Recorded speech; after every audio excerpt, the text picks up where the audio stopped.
Good evening. Welcome to the Warrant Committee. It's March 26, 2025. Karen, could you call the roll, please? Yes, we have Tom Caldwell, Steve Rhines, Lori Connolly, Liz Dillon, Julie Condon, Julie Joyce is on Zoom, Macy Lee and Peter Mon are here, Julian Maxwell is on Zoom. We have Brian McGuire here, and on Zoom we have Ron Sia and Judy Steele. We have a quorum. Thank you, Karen. Thanks, everybody, for being here. As you saw and as we spoke about, the school committee will be coming in momentarily. They're doing a public information session, and we'll be coming over here very shortly. So we can take the opportunity to maybe just speak about, I sent an email along this afternoon if no one has seen it as of yet. But I kind of, after I spoke to the town administrator today, the select board meeting was last night, and I prepared an email for everybody to take a look at, and I included 3 articles that we're going to be considering for town meeting. Karen, could you put the articles up? I think it's the creation of the Special Education Stabilization Fund. So basically, there's just a synopsis I give concerning the override scenario. And last night, the select board voted to add an article to the warrant committee, to the warrant, to increase the appropriation to the fiscal 25 budget's reserve fund by $700,000. And that appropriation would come from free cash. Now, as a result of that request, the select board will not be recommending that the town appropriate any funding to the creation to a special education reserve fund. I think the initial intention was there'd be a $1 million appropriation to that fund upon creation. Instead, the select board, and we will discuss, but we will all recommend establishing it and perhaps appropriating $0 to it. So the override scenario hasn't changed. I know there was some discussion last night about a possible number change that did not happen. So the override amount is still 9.95, and that's 8.8 to town and school operating budgets. That hasn't changed since our last conversation. And that's $700,000 to the operating budget stabilization fund. That's no change. So that's the 9.5 figure.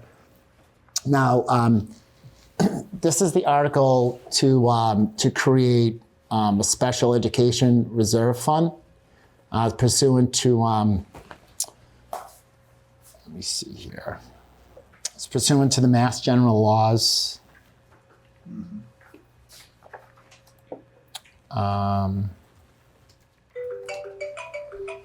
Sorry. Can you make it a little bit bigger? Okay, thank you. Laws established by Chapter 40, Section 13E. It's a reserve fund to pay for unanticipated or unbudgeted costs of special education out of district tuition. We've discussed at length in transportation. So this is what we're looking to do at town meeting, is establish this fund. I think it was discussed. I'm sure our subcommittee would have, can add to this discussion. But so we'd be looking to do this. And as I had indicated in the email, would just be the select board is looking to create this fund, recommend it to town meeting.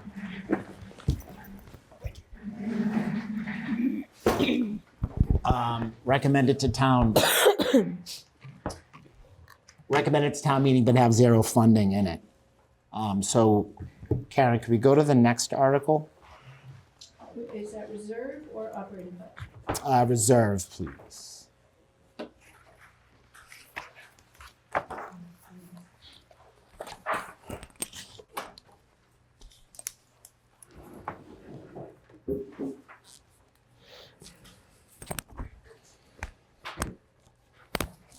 Okay, so Special Education Reserve Fund, the article would indicate it'd be funded. Oh, can you go to the other one? Not 2, but I think it's.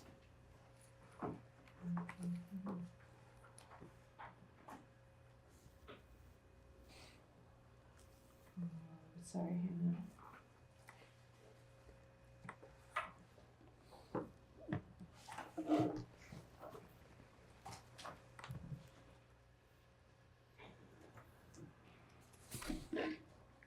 Beautiful.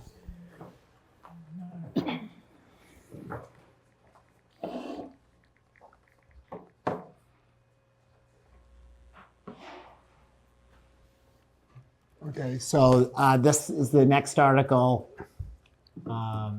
This is to establish a special purpose stabilization, known as the Operating Budget Stabilization Fund. That's for the purposes of funding the operating budgets of the town and the public schools, and to see what sum of money the town will vote to appropriate said reserve fund, and how said appropriation will be raised. So this is the amount. Sorry, I just need to.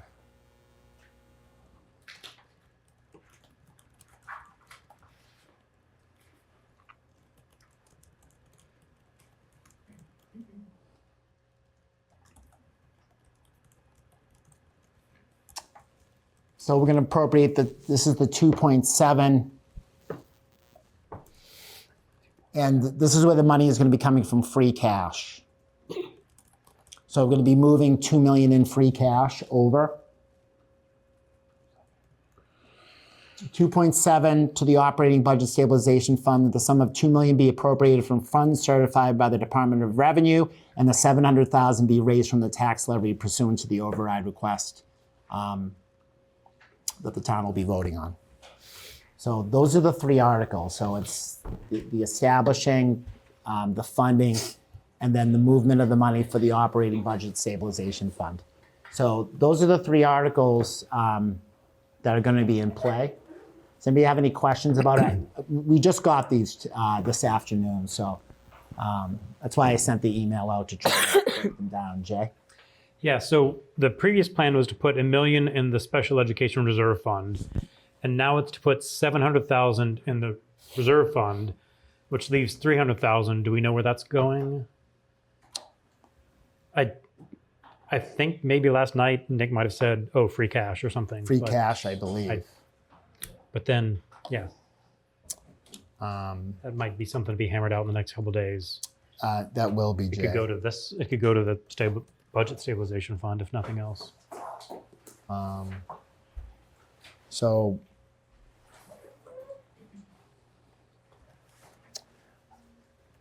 I believe this is going to be going to the reserve fund. Yes. Yes, The okay. 700 is going to the reserve fund. And it's going to the FY25 reserve fund. Yep. Okay. That's FY25. Okay. Okay, so that's what's going to be in play. Sorry, Jay. Just took a second. Okay, but still, and I guess this conversation is assuming the override passes. There's still an extra $300,000 that was in free cash this year that we can use for next year's budget. And it'll be appropriated in FY26. So it'll be like set to go into FY26, but it'll be available because it's still kind of in free cash. And then should there be an issue and we need more money, So it'll just be extra free cash to start the year with. well, that was part of the, I think, the million, right? So we had $1 million. Mm-hmm. We were gonna fund, now we're funding it at 0. Mm-hmm. 700 is going into the reserve fund Mm-hmm. to help with the 25 problem. Mm-hmm. And the 300 is, if we put it, if we don't wanna tie it up, so we're trying to keep it so it's available to be able to, Oh, if we need it. So it's Okay. staying basically where which isn't how, it's in free cash. I know other towns roll over their free cash. Milton hasn't in the past. Well, and then it would have to be certified, right? Oh, because it's last year's free And that's cash. why it's not being, it's Yeah. not being appropriated in the 700 that they're putting in. Yeah. the So reserve. They don't want it to be tied up so it would, go back into a free cash calculation, Okay. which we wouldn't be able to have access to until October, November. But I guess if they say right now, oh, we're going to put it to, The intent is to put it towards the FY26 appropriation of what? of, we'll see what we need it, if we can put it in a fund, or if we Okay. might need it, if something goes sideways between now and when we know what the year's Okay. gonna close out at. And I guess since we're having a town meeting in mid-June, Right, worst comes to worst is we'll figure it out before that's then. right. Okay. and that's what Sorry, we'll do. Lori, it's a little hard to hear you on Zoom. Lori, can you just maybe adjust your mic? read my email. Sorry. Okay, Thank you. Is that better? Do you want me to repeat what I said? No, we could mostly hear it, but it'll be good moving forward. Thank you. Thanks for telling me. Sure.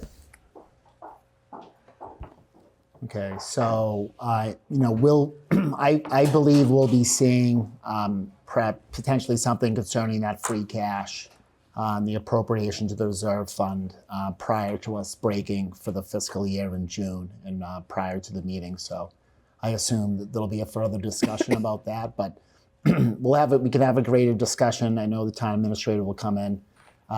We also have the schools here this evening. We can discuss it with them further if members want to inquire of these three articles, but I think we kind of laid them out pretty clearly in the email. And in addition to that, we'll have the opportunity to ask Mr. Milano some questions just about it. So that being said, we have school committee is here and some other special guests. So I think I would like to take the opportunity to say hello, school committee, superintendent, Ms. Blake. It's great to see you all here. Thank you. And I'd ask you if you'd like to come up to the table.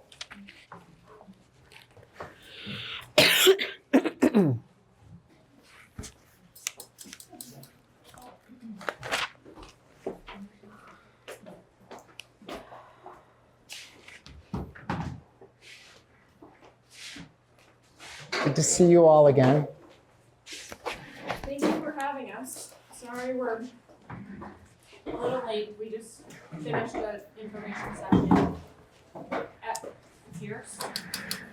It was great. And made our way over here. So thanks for your patience. No, thank you very much, Chair Carroll, again for accommodating our schedule, especially as we're all busy here at the end of the year. So thanks for coming over and meeting with us today, everybody.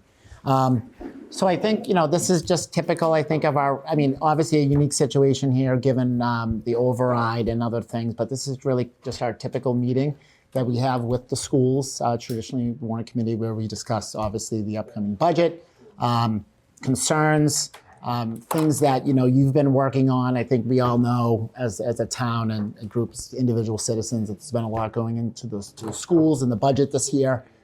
So just obviously describe the process, things that you want to highlight for us, potential moves, and obviously at the very end, like we have with other departments, if there is no override, how does that look for the school department as a whole? So. I just asking, the floor is yours. Like you to if you'd like to present as much as you'd like, and maybe we could have a question and discussion session. Maybe at some point we kind of get into this kind of the back and forth, but I give you as much time as you need to get forward out there as much information as possible. That's it. So thank you. Thank you very much. Thank you for having us. Thank you all for your engagement up until this point in this process, especially Lori, Steve started their day with us this morning at the Finance Subcommittee meeting. Lori has attended many meetings. Thank you very much for that. And yes, we have a presentation. Mark, okay, thank you for running the slides. We are going to try to be as sort of concise as possible, but also thorough, and we're trying to sort of anticipate some of the questions that we expect you might be wanting to ask. And of course, you can feel free to interrupt us if you need clarification on something as we're explaining it. But we definitely do expect that following the presentation, we'll be able to kind of have some discussion. And we can always refer back to particular things we may have touched upon. We also have an appendix of additional slides that we can refer to if you want to go into more detail on things that we don't actually touch upon in the presentation. And so really, we're just beginning with this overview of our agenda, so you can kind of see what we're planning to cover in this presentation, and we'll be sharing the presentation amongst several of us, and then thanks to all of our members who are also here as well when we're doing the kind of back and forth. We'll all chime in and answer questions as that seems to make the most sense. So this is where we're going, and I'm going to hand it over to Mark to get us started with some of our framing. Great. Again, thank you so much for being here. Watched many of your Warrant Committee meetings. Y'all spend lots and lots and lots of time on topics around the town. Really appreciate it. There were a couple things that I was hearing, especially in your last time you kind of talked about the schools, that I think are questions y'all are raising. I think are questions we've heard elsewhere too, across the town and folks. And so I wanted to start with a place of just framing before we get into the details on this budget. Just some general questions on what's going on with the school budget, right? Why is it increasing? Is there waste, right? Are we actually thinking critically about how efficient we're being as a town and as a school department with our budget? What is the trade-off we're getting for the money we're investing in the schools versus, what we're getting out? And so, I think some of these things can be subjective and, kind of a personal opinion, but I'm a numbers person. I really like numbers. And so I do try and define, right? I think efficiency is one thing. If we define it, the way I would define kind of how is a school department being efficient would be what are the returns we're getting in terms of academic achievement of our kids? How high are they performing? That is obviously the most important thing as it relates to our schools. Are we actually helping our kids excel and achieve really exemplary standards? And then, on the other side, from an efficiency perspective, is how much are we spending to get those outcomes? And so let's evaluate our school kind of based on those criteria and see how we're doing. And again, numbers person, love a good scatter plot. Scatter plots are amazing. So you see the y-axis is your per pupil spending. This is all 2023 data because that's the last year that per pupil spending is available. It's a lagging indicator, so there's nothing for 2024. So we use 2023. So y-axis is your per pupil spending. X-axis is your percentile rank for student achievement and grade, kind of the combined grade 3 through 8 MCAS score across the 3 subjects, tested subjects. So that's every city, every district in the state. Should say this does not include charter schools, took them out. Their funding process is obviously a little bit different than towns. So the red dot, as you can imagine, is Milton. So the yellow is all the towns that spend less than us per pupil, right? So we are in the 30th, just above the 30th percentile. It's 30.65 or 64 percentile. So those are all the towns across the state of Massachusetts that spend less than us. You see vast majority of towns spend more than us, but those are all the ones that do spend less. The blue is all the towns that perform better than us on the MCAS, right? So again, the two kind of ways in which we evaluate efficiency, student outcomes and our spending. And so that green box in the bottom right-hand corner would be the most efficient school districts in the state, right? The ones that are actually spending less than us and outperforming us academically. And so if you zoom into that, right, which is very hard, there's essentially kind of 7 within this cluster. And some kind of fall outside the green, right? They have a little bit lower academic achievement or spend a little bit more than us. But again, maybe some people would argue that that's still more efficient. So I kind of tried to incorporate the full cluster. And those are the 7 schools: Winchester, Berlin-Boylston, Brimfield, Longmeadow, Holliston, Westford, Hopkinton. I had to look up several of these because I had never heard of them before and had not seen them, but they're doing tremendous. Especially, Hopkinton is doing really well. That student performance is exemplary. So really, really impressive school district. But these are the top 7, Milton being kind of within that top 8. So there are, by this metric, I'd say Milton is in the top, not 10th percentile, top 10 of most efficient school districts in the state. The outcomes we are getting for our students are incredible compared to the spending we are doing. And so I think that is just a really important framing as we think. I think we always want to be better. When I see this red dot, first thing I think of is how do we get that all the way to the right, right? That is not good enough. We need to be number 1 for our kids. We need to have the highest student outcomes. We need to be past Hopkinton. So I don't want to lose that. This is not meant to say that we are absolutely where we need to be. We should be always looking for ways to push student outcomes. However, I do think we should shout out and be very proud of the district that we have built within this town, that a lot of people have built, our teachers have built, The staff who have devoted careers here have built to say it's a phenomenally performing school district. We mapped this. I actually we need to shout out Jay here because I don't know how to map these things, but he had asked a question and then I told him I was working on this and was able to map this. So this is the spending. All the red ones are the towns that spend less than us. You can see most of those are not kind of right in our geographic area. These are all the towns that perform higher than us in that MCAS kind of consolidated score. And those are the 3 towns that spend less and perform better. So that doesn't include the couple that kind of are a little bit higher, a little bit lower, but that's it. Those were the 3 and where they are. I think the other thing to talk about is like, again, what does this mean historically? What have we been doing as it relates to our investment in our kids and how that compares across the state? And so this is, all this information is on the state website, publicly available data, right? Going back to 2008, that's the first year that they had per pupil data. So that's why it starts there. And this is our percentile rank of where Milton has been. So historically, we've been around the 40th percentile. You can see back in about 2018, it starts to dip. And we bottomed out in 2020. We have gone up a little bit in the last couple of years. Still, the last 4 years represent the lowest per pupil spending compared to other districts across the state. Our percentile rank in per pupil spending, the last 4 years are the lowest 4 years in Milton's history, at least since 2008, right, since we have data.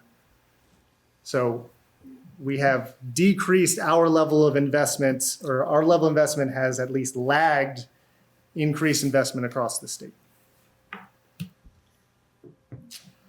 So again, just to kind of recap that, like when we talk about efficiency, I think we have an incredibly efficient system. We 100% need to always be looking for ways to do better, ways to improve student outcomes, improve student experience, ways to maximize efficiencies. That is absolutely the job of the school district, but I do think we need to shout out kind of the work that has been done of the many great educators within the district over many years.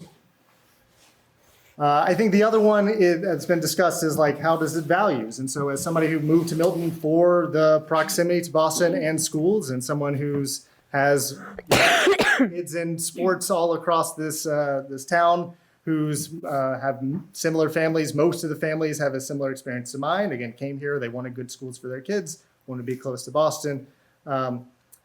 Think about kind of, the school's impact on Milton as a whole as it relates to property values. It's clearly is not just a school-specific stat, right? It's our parks, it's how safe we are with our police and our fire and all the other wonderful town services we have.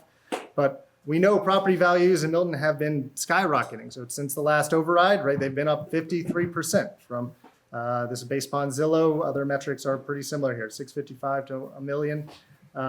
For the property tax rates has decreased during that time by 20%. So we are obviously, the raw numbers are going up, but that's because the value is going up. So the amount of you are spending on the value of your home since the last override has, drastically kind of increased. We also know inflation has gone up as well. That's gone up 28%. That's still well below kind of what the property values have gone up. And so, I think property values are increasing while property tax rates are decreasing. I think our schools have a lot to do with the property values within the town and how much those are going up because people they cherish the experience they have within living in Milton, which again, is a lot of things, but the schools are a central part of that. So that's just like framing that I wanted to use to take the opportunity to shout out our schools because I don't feel like we've been able to do that as much lately as we've been kind of slogging through a lot of challenges, a lot of real challenges that we need to address. But now we're going to kind of pivot from that framing to talking about the current year financial deficit within FY25. And for that, I'll pass it over to Katie. Thank you. Good evening, everyone. So I am going to do a brief overview. Sorry. So I am just going to be running through a brief overview of the fiscal year 24 and fiscal year 25 budget history. So you can see, I know the font is somewhat small on this, but so just as a reminder, May of 2024, which was almost a year ago, the fiscal year 25 budget was approved, and the school department budget that was appropriated at town meeting was $67,225,000 $233. So that was, again, May of '24.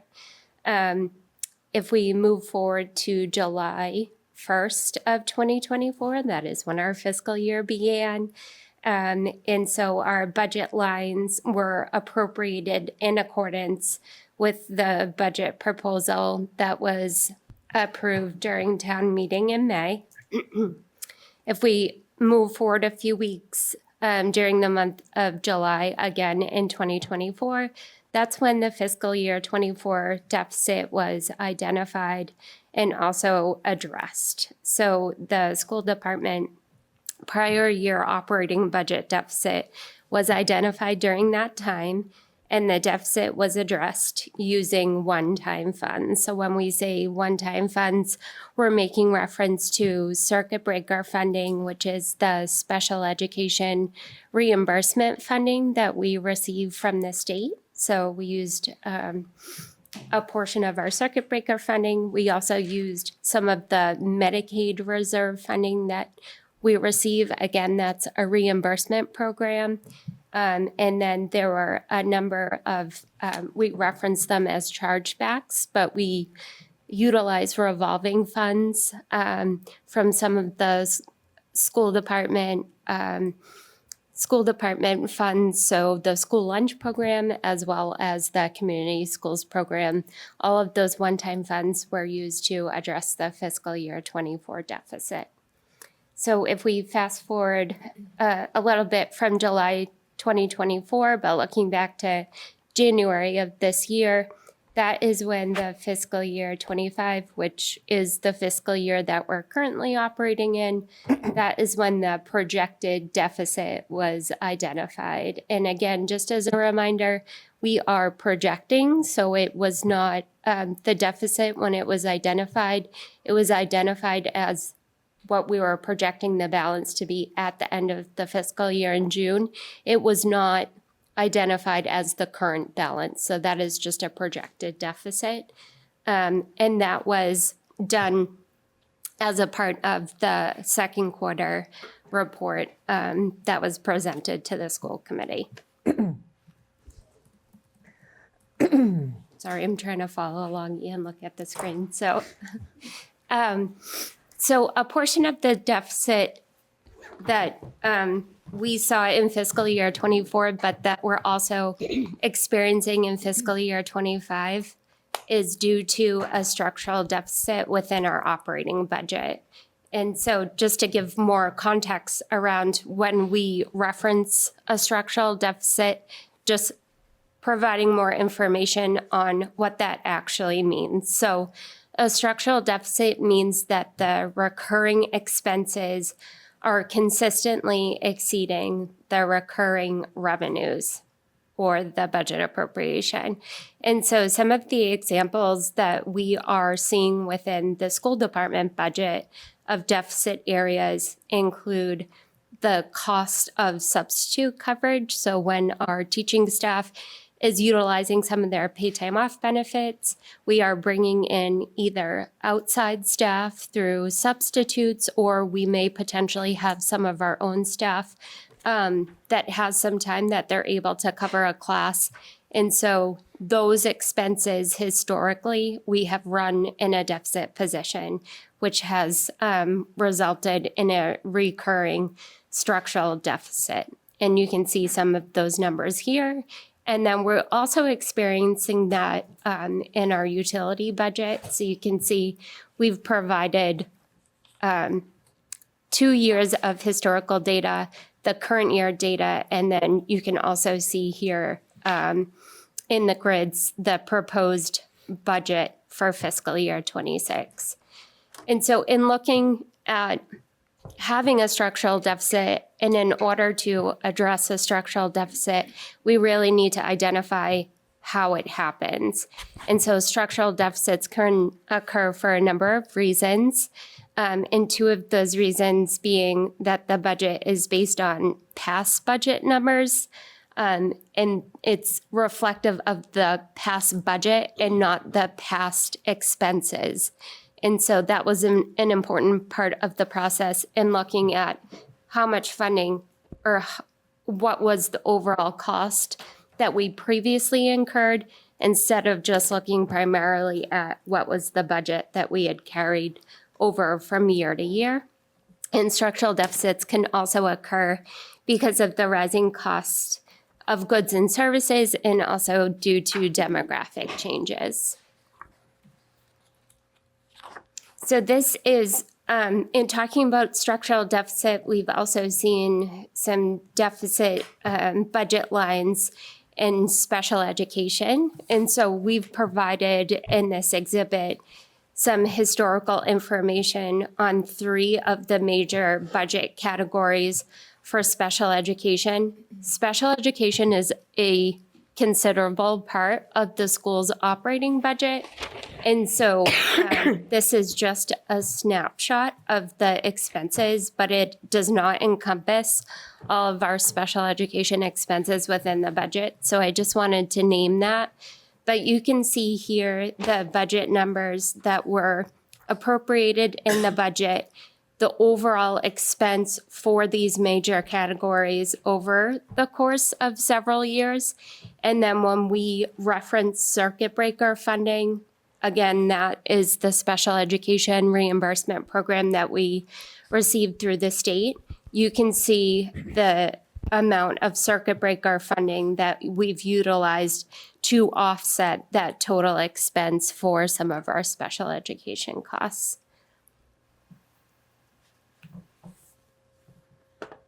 And so as a part of our recap, we were originally projecting an almost $2.3 million deficit for the end of the school year. And that was the original projection that was captured in the second quarter report.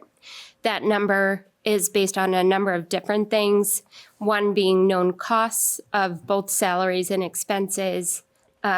It's also based on projected expenses. So that was us taking a look back in January saying, we know that we still have several months of school left. And so we know that we will still have salary expenses to pay.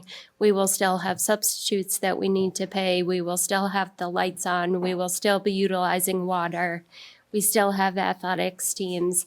And so we truly need to be able to project out what those expenses are going to be so we know that we can cover those expenses. Some of the known encumbrances, so that is if we've already captured that information in our accounting system, and then also some known costs that aren't necessarily encumbered or memorialized in the accounting system. We have to take into account those expenses because even if they're not memorialized, we know that we typically will incur them. And so we have to take that into account when we think about our revenue versus our expense. Some of the areas of concerns that were identified were special education transportation, utilities, and the substitute teacher budget, which you just saw on the previous slide. And then we've, due to the deficit, we identified a number of different action steps starting early in February in order to address the deficit, which was a combination of a purchase order freeze, so saying to everyone, we truly have to limit what we're spending our money on, so we can't, if it is not necessary mandated per a student's education plan, then we need to put a freeze on all spending, a hiring freeze, so we have a number of positions that are currently open that we're either filling with substitutes or we're just not filling them at all. Allocating a portion of our existing custodial salaries to food service accounts, or our food service account is a separate self-sustaining fund. And so we did check to make sure that that was an allowable cost. So we were able to reallocate those. Reducing some of our purchase orders for consolidated facilities. So saying if it's something that we don't absolutely need right now, we can close out those purchase orders and potentially have to defer some of that maintenance to future years. Looking at potentially some circuit breaker supplemental funding that is at the state level, utilizing a number of outside revenue sources for our school revolving funds, which includes community schools, Medicare, and building use, some of which we had utilized in order to close the gap for year 24. And also just looking at kind of our day-to-day operations and seeing of the operations that are potentially outside of the contract, or something that we could potentially work with the union to say, can we do this in a different manner just for the remainder of the school year? And we were able to identify with our substitute coverage, utilizing our current staff in a different way, and then just trying to be more efficient about the way that we are covering classes going forward in an effort just to minimize the amount of money that we were spending because of the deficit. There was a number of different action items that we also discussed throughout the course of several finance subcommittee meetings, school committee meetings that were considered, but through the course of those conversations, they haven't been enacted, and you can see those on this list here. And then we're also, because we do still have a projected deficit, we are still actively working to address that deficit. And so some of the items that we're still considering, researching, and just checking to make sure that it's something that we could possibly do, are the items that are listed there at the bottom. But all of those, the net result of all of those action items still leaves us with a projected deficit of $683,000 for this fiscal year.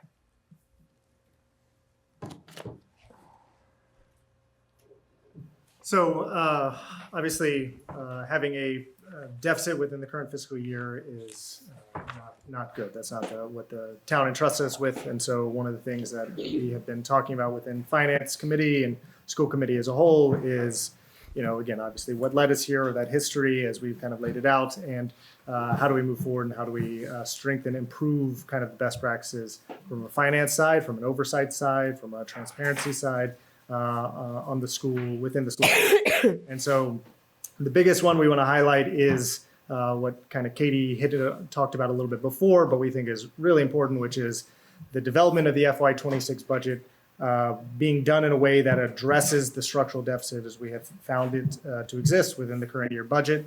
So adjusting those line items that have historically been underfunded, that have not been funded to reflect known expenses and historical expenses, fixing that. That is obviously the enormous reason why the school percentage increase for level service was as high as it was, right? It is now 8.4%.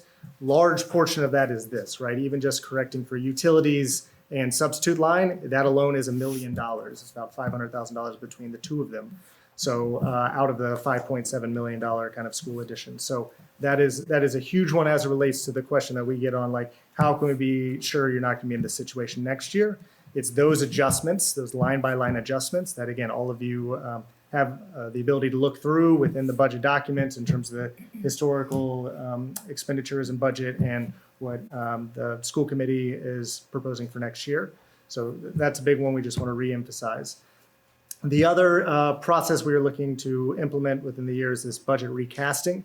So essentially, January was too late to learn about the deficit, especially one of this size. And so how are we able to ensure the school committee and the town has transparency earlier as to potential concerns about line items being out of balance, right? Because those can happen.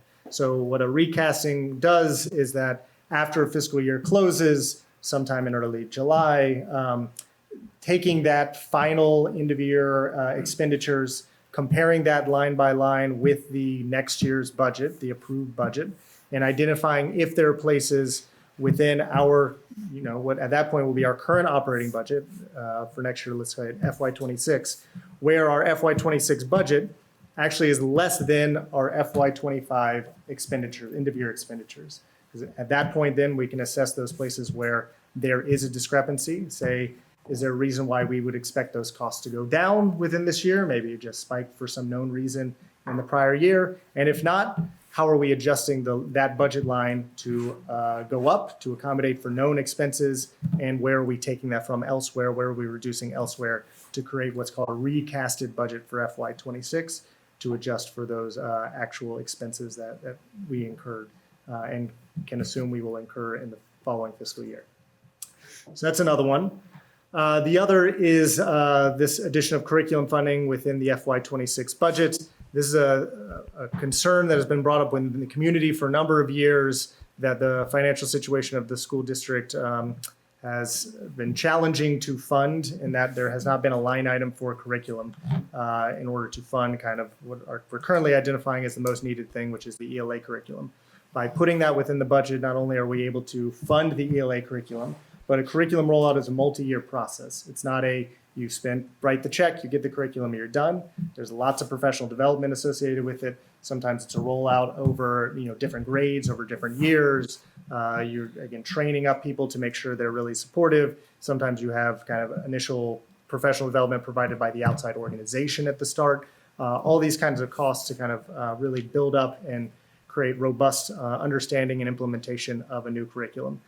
And then from there, that we have lots of curriculums beyond just the K-5 ELA curriculum, right? There's math, there's science, there's social studies, there's middle school, there's high schools, there's foreign language. There's constantly the need for the school department and the school district to be looking at our curriculum and identify ways in which it is, ways in which we can improve it to improve the student experience, improve our student outcomes. Curriculum is a really key part of that. And so having that within the budget creates that sustainability over time. It ensures that we won't have, given that the fiscal year, future fiscal year projections are looking to be small in terms of increases, that won't be an issue where next year we need to come back for a spike of ongoing kind of curriculum funding and expenses. Another thing we've implemented fairly recently, but we're excited about, is the posting of all recording of our finance subcommittees. So I know that's something that this group talked about last year, even within the kind of warrant articles. Those are all on Milton Access, and we appreciate and shout out our Milton Access staff for posting those. Those will be posted moving forward, and that's the only subcommittee that I'm aware of in the town that does that. But we think that level of insight and visibility is really important, given the size and impact of the school budget and the number of people interested in it. Shout out Julia. Yes, yeah, Julie as well. Julia advocated for that, and among other people. You're welcome. We had discussions over time and considered a lot of different factors. And yeah, thank you, Mark, for logistically helping us move forward with that. And the last one on this list, just want to say, continue to look for avenues to invest in kind of the special education reserve account, and the Build Back the Circuit Breaker reserve account. So the select board, within their override vote, the $9.5 million, built within that $1 million for a special education reserve account. We think that reserve account is something Katie brought up as a best practice into the district, and that's something that's vitally important. And really looking to kind of continue to build that, invest that in the future, given what it helps to do related to allowing the town to adjust for unexpected special education expenses. New student moving into the district with particular high needs, new kids aging up and reaching 3 that have need for one-to-ones or early intervention supports or out-of-district placements. All these things are things the towns are obligated to provide, and we should be providing for those kids. But those are sometimes difficult to have insight into over the course of the year, given they don't just start at the beginning of the fiscal year. They can pop up at any point. And so, thinking of ways in which we are making sure the town as a whole has systems that build in sustainability and predictability, similar to what the town already does with ice and snow removal. We're not sure if it's going to be a bad winter. Let's have this extra line item. Let's have this kind of reserve account within the town side. Special education reserve account can be kind of seen similar to that. It is a reserve account that would be overseen by both the select board and the school committee, so it would require votes of both boards in order to pull from it. So we're appreciative of the select board for their support in the establishment of that, to just build on best practices within special education funding and predictability. And then the last two are kind of joint practices with the town, with the select board, the town administrator that was talked about a little bit last night at the select board.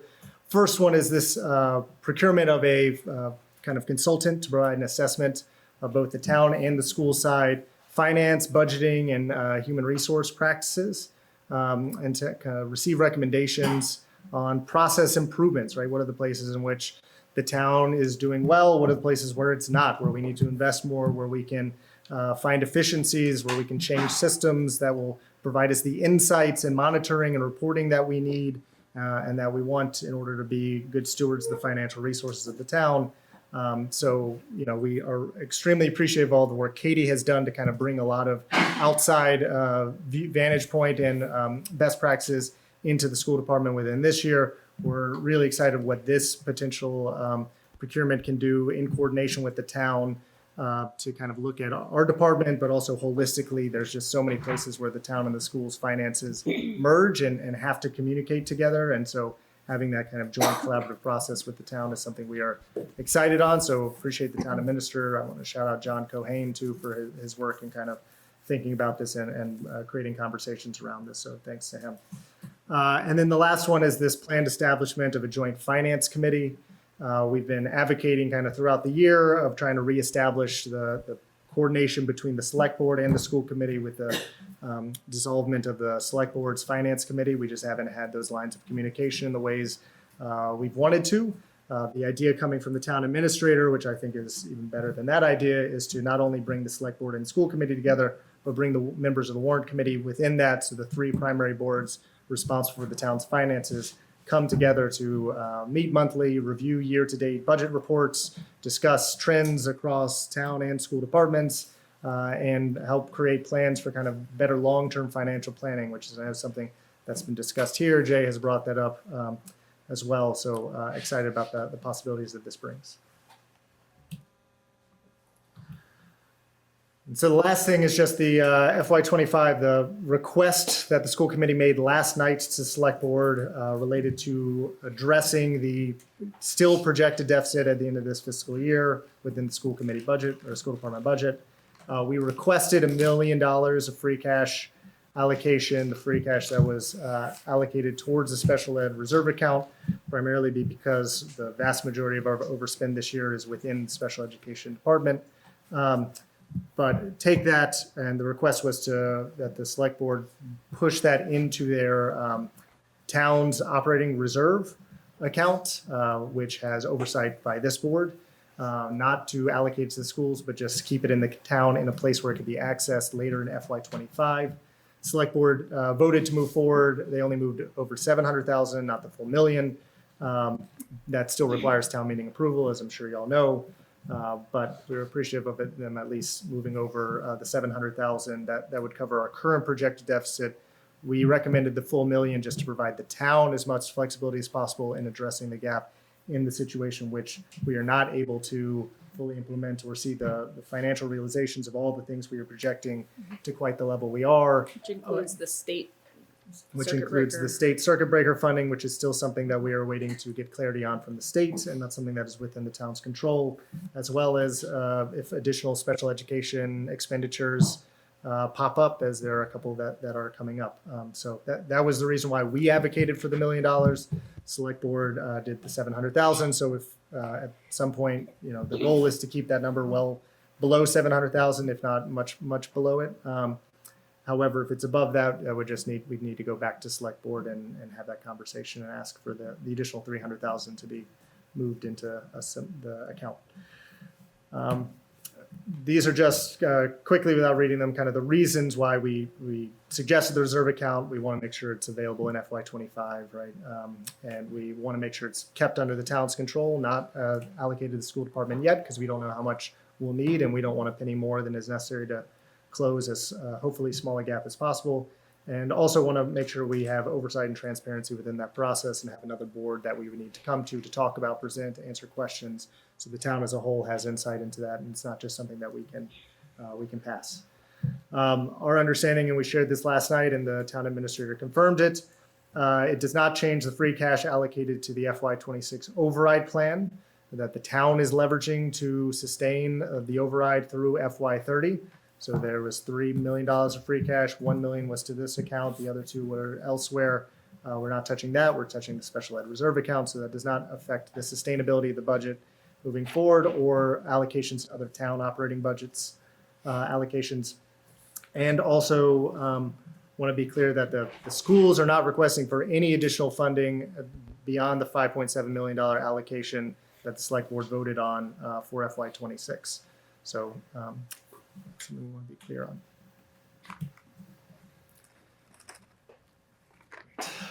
All right.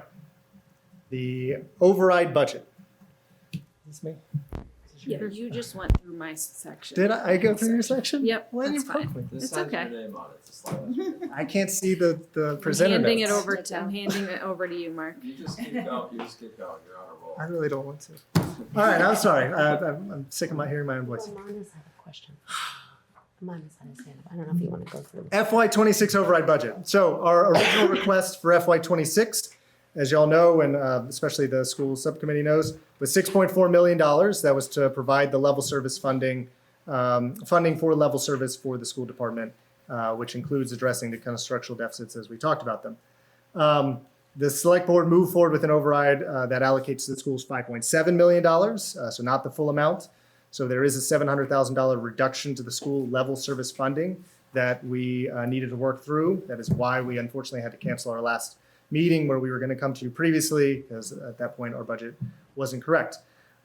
So because of that cut, there will be a slight cut to programming at the schools to accommodate that decrease. That's just a necessary outcome of needing to cut the school's level service budget. Should emphasize we're the only town department seeing that cut to level service. Obviously, our increase as a whole is much larger than all the other town departments. So, but we are the one, we do need to cut services, whereas other town departments do not. So just wanted to make that clear for folks. Within the overall school budget, we are also looking for ways to reallocate certain resources to address what we are considering to be our most critical investments that we need to make and cannot wait for just additional or new funds to come in to cover. So we are looking for, there are going to be cuts beyond just $700,000 within our budget in order that we can take some additional funding and move it elsewhere. The 2 primary areas is the funding for the new ELA curriculum, as we talked about before, and funding for increased staffing for English language learner support. The ELL support is actually a mandated service. We have to increase that in order to kind of meet minutes and meet the needs of those students. So those are the 2 ways in which we're reallocating. And this is kind of an overview of the reductions. So we are cutting a couple elementary and 1 secondary teacher role. Those cuts will be based upon kind of normal staff attrition, some retirements. So we are not needing to pink slip terminate anybody. They're just staff members who will leave, and then we will move things around and won't have as many teachers. 2 less in elementary, 1 in secondary. We are needing to cut a school bus. Again, that's part of the kind of cuts to service. There's some cuts, and this is one that was a bus that was added last year in the middle of the year in order to address the wait list. We have significant demand within our needs-based budget. We were looking to add additional buses to kind of fully address all demand of school bus needs across the town. But in this scenario, we're cutting one of those buses. General expense line item cut. Family liaison position is currently open, and we are looking to cut that next year. Program design, there's a NEC program that services some of our students in Collicott and Pierce who are in substantially separate settings. And so there are design changes within that program that is going to allow us to kind of sunset a long-term partnership with Northeastern Center for Children, New England Center for Children, and realize some financial savings to more efficiently run that program. Nurse administrative assistant, we are going to need to increase some athletic fees in order to gain some financial resources back in the district, so that will be borne by families and students participating in those, and increase our circuit breaker. So those are the ways in which we reduce the budget by just under $1 million. And then we are adding back into it just under $300,000 with the ELA curriculum and the ELL staff, as was mentioned. So that is where the $700,000 gets to. It's slightly above 700,000. It's like 714.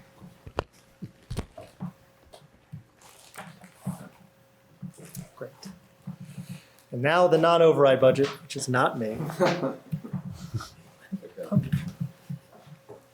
So our non-override budget, which we developed over a number of weeks, thank you, currently represents 66 position cuts. You can see by this list that it's significant.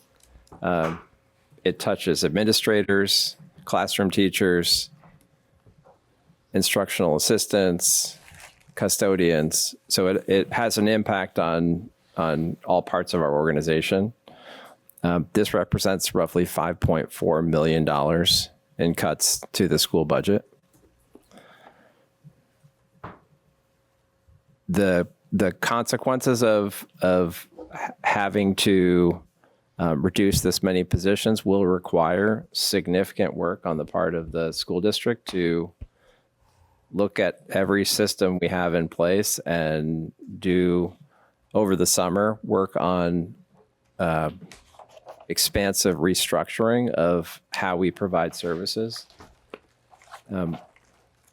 There was no way with this many cuts, the thing that guided our work was cuts that didn't impact students directly first. But when you have to cut this much out of a budget, there is no kind of additional staffing that doesn't have some kind of impact. And oftentimes people think, well, a staffing position that works directly with students or doesn't work directly with students has less value. And I think while the employees that are working directly with students, that those are incredibly important positions. All the positions within this budget sustain the work that we do with students. So they're all, I see them honestly as equally important and equally valuable.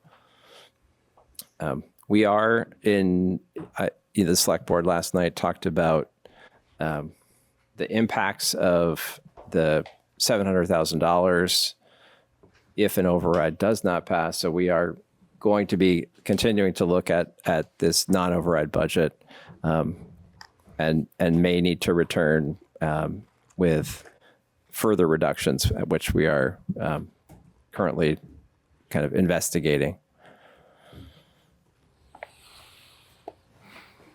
Last piece, just to name, I think you know, but more for the public, is the non-override budget in and of itself is not a sustainable budget, right? It has the implementation of all the town's free cash in order to mitigate the impacts of the non-override, in order to soften the cuts across all town departments, including schools.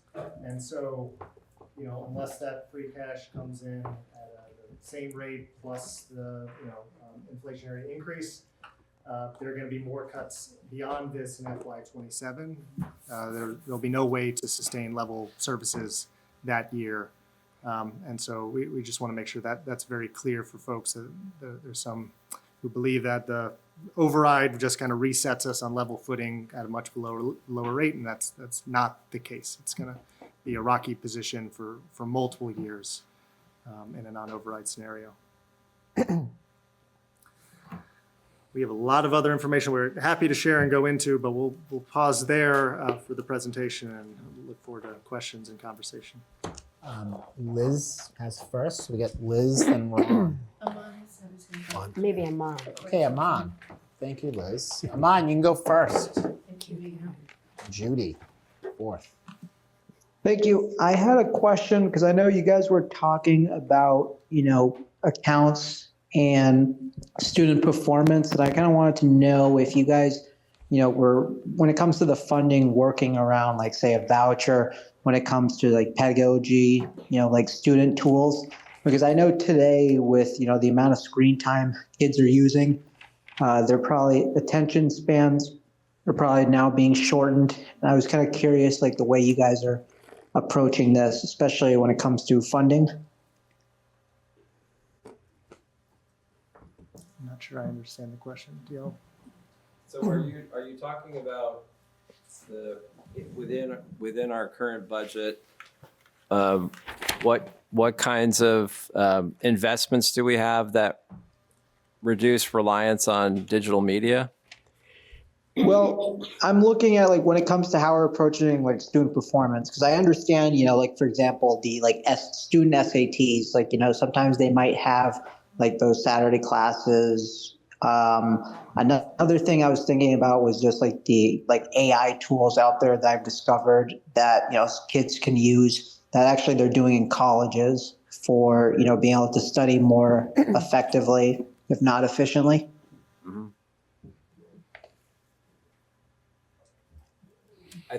I mean, within our override budget, we have significant investment in technology, and not just on the hardware and software side, but our technology team, who are, I think, if you look at districts throughout the Commonwealth, are on the cutting edge of a lot of the work happening in AI. We had a conference, kind of like a forum that some of you may have attended recently.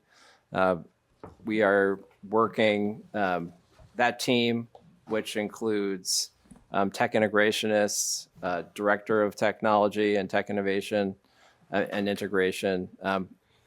That entire team is working to provide information to teachers so that and working directly with teachers and coaching to support them and helping students kind of better understand kind of the world we live in 2025 and beyond.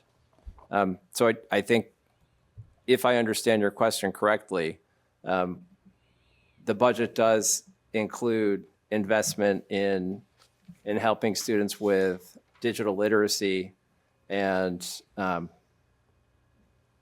being able to use the tools of today. No, I think you understood my question. I guess that's why I was like wanted to touch upon. It was like, pedagogy, the tools, because I've just like, at least from my experience, I've kind of found different tools that could, be used like for the classroom. So that's why it helps, especially like say, there's live recordings around lectures. So as I again mentioned that, there is an issue now with like kids' attention spans versus, attention spans the past 10, 20, 30 years. I mean, if you're talking about adaptive technology, assistive technologies, like for some students who may be on IEPs and 504s that, right, they have access to some of these different tools. Is that what you're speaking to? Yeah, but I was just also just going on the average, because I mean, I've kind of seen some of the data that I've seen, like stats, like showing, I think for every 30 minutes of screen time, kids are on their phones. They said there was like more risk around like dyslexia. So that's why I was just looking at just the amount of screen time, especially after COVID, since more kids have, the amount of screen time has basically increased in the past couple of years. Not just IEP that I'm like looking to touch upon. Yeah. So I mean, in classrooms, students do have access to technology as a special class. They have access to technology, Chromebooks.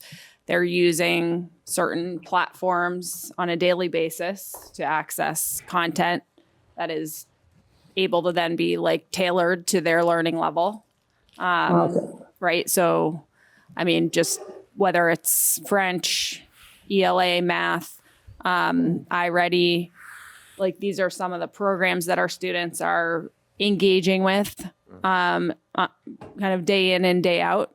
And we also are doing diagnostic assessments and formative assessments using these platforms, while also, I think to your point, not over relying on screen time in the context of our classrooms where, the bulk of the teaching and learning is not occurring through these digital tools so much as making sure it's happening interactively with students in small groups, in different settings within the classroom. So I think there may be more sort of wrapped up in your question. I'm not sure if we've been able to speak to it.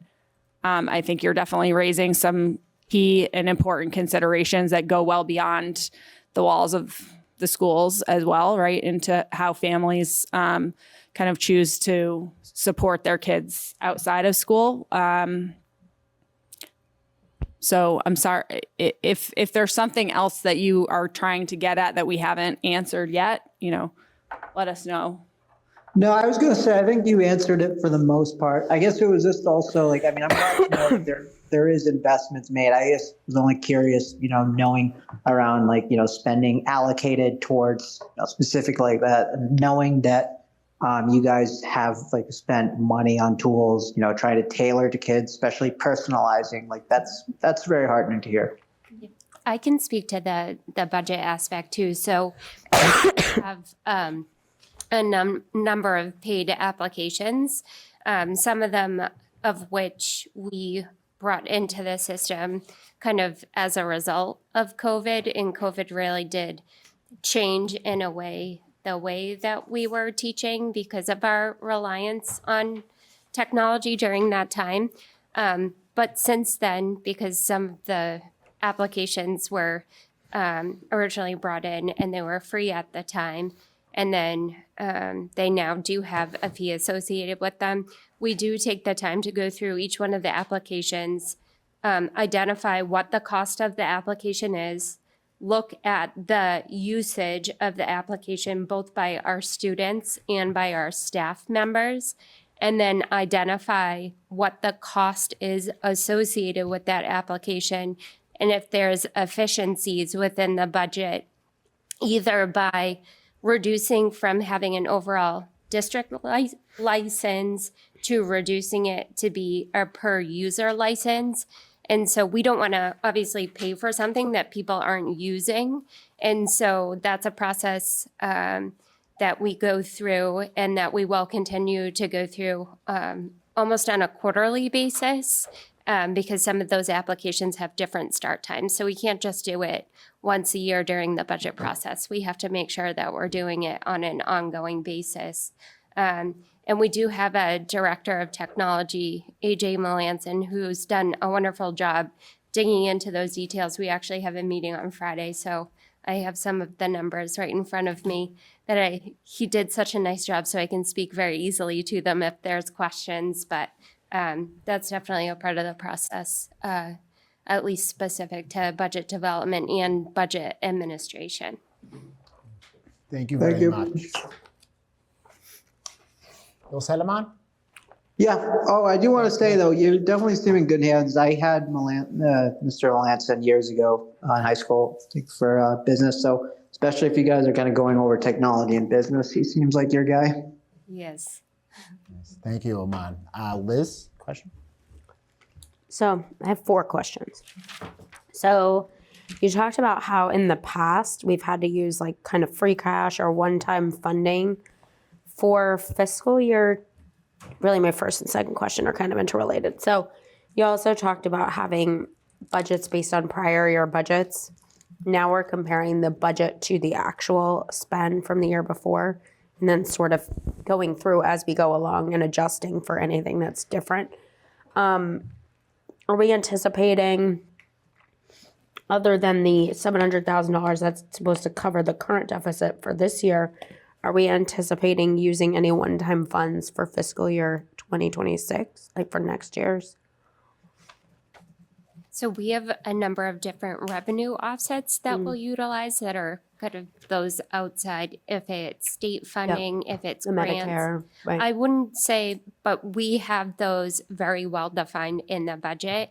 I would say the reference to the one-time funding when we talk about that is in excess of what we've already appropriated in the budget. And so right now, I don't foresee us utilizing any. I think another source of outside funding could be if we potentially qualify for a new grant or if there is a new revenue source that we identify. But we just need to make sure, of course, that if we are spending funds through a newly identified grant, that we're really smart about using it for the one-time purchases and not the reoccurring purchases. So I don't know if that helps answer your question. I wasn't very specific. No, it Those did were because broad, but it did because maybe my question wasn't clear enough. But so we're not trying to use previously I've heard criticism that we've used like ARPA funds to sort of fill the gap. Well, we don't have that anymore because COVID is still around, but we're accustomed to it. Okay. Well, we don't have those funds anymore. So we're not really having to anticipate relying on Correct. sort of some kind of funding to fill the gap in that way, to plug a hole. I mean, if we get a grant, fine, it would be budget relieving, not,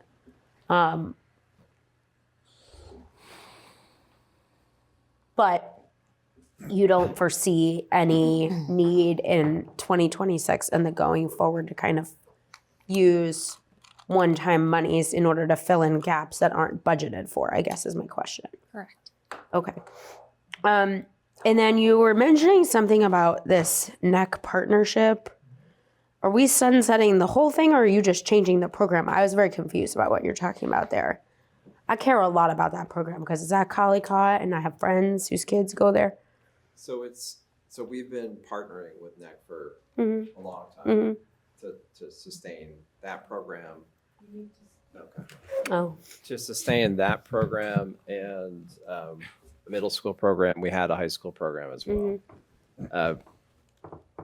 Typically, NEC comes into a district, provides resource and support, and then districts will take the program on themselves. So that is something that happens in most other districts. We have not done that. We've worked with NEC and continued that partnership and haven't taken the program on. So we are at the point now, and Danielle Wetmar, who is our Director of Student Services, has been working on this for some time to take the expertise we've learned from NEC over these many years and continue to provide the same programming, the same services as we currently are, but having it be our program. So that is kind of what when we talk about the kind of program design, redesign, et cetera, it's actually continuing with the same programming, the same number of classrooms, the same response to the student's IEP. All of those things are remaining the same. We are just taking that program on ourselves, and we are plan to use the NEC ACE curriculum, et cetera. So that is kind of the shift that we're working on right now for next year. And why would that save us that amount of money that was on the slide? So Katie 28. has those It was exact slide 28, numbers. but It's a contracted, yeah. services. okay, so we'd bring it internal and then, okay. Using Milton staff. Okay. And then we were talking about sort of the practice of using the previous year's budget to estimate the next year's budget. And you're correct that we've been kind of talking about that here. And I appreciate you going back and watching so that you could frame the discussion.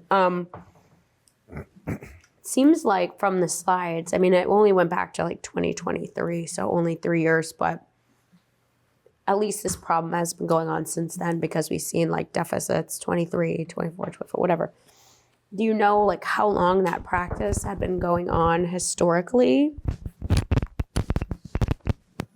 I don't know exactly how long. I mean, I think, we aren't trying to spend too much time looking at how long but rather how we move forward, right? That is really where our focus is. Like, what do we need to do to support our kids now versus rehashing the past? I think, with speaking just from somebody who works in education and throughout, I mean, the sunsetting of ARPA funds, it creates tightness within a budget where you don't have flexibility. School departments across the state do not have flexibility and towns don't have flexibility in the same way that they were having it with the influx of federal funds. And again, across schools and even other town departments. And so the further that we have gotten away from that means the more impactful potentially some of those less than ideal practices, the bigger an issue those have caused and are causing. And so I think that is really my personal takeaway from kind of looking at that is, again, the further we're away from kind of that influx of outside funding that has been able to support us. And as Aaron Bradley has called it, like money trees to help kind of close gaps or address needs. We really got to get back to as best practices as possible in managing and overseeing expenses. I appreciate this idea of a joint town finance committee. I mean, you're right, we have been talking about having some kind of a way to sort of keep track. And I think that, I know that people have been talking about having like an audit.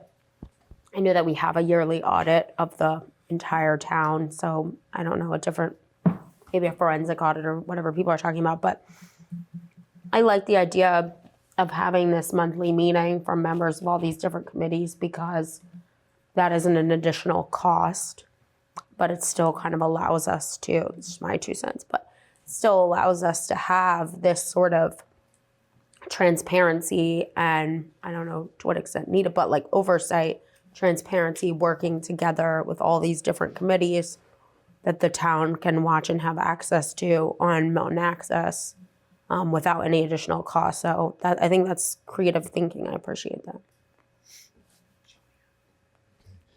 Ron. Was that all four? Well, I combined 2 of them, but thank you. Okay. So first, I'm a firm believer that there's no healthy and sustainable community here without prolonged and meaningful investment in our schools. And I think I've been on this committee for 2 years now, and I know the job that you guys have is super difficult.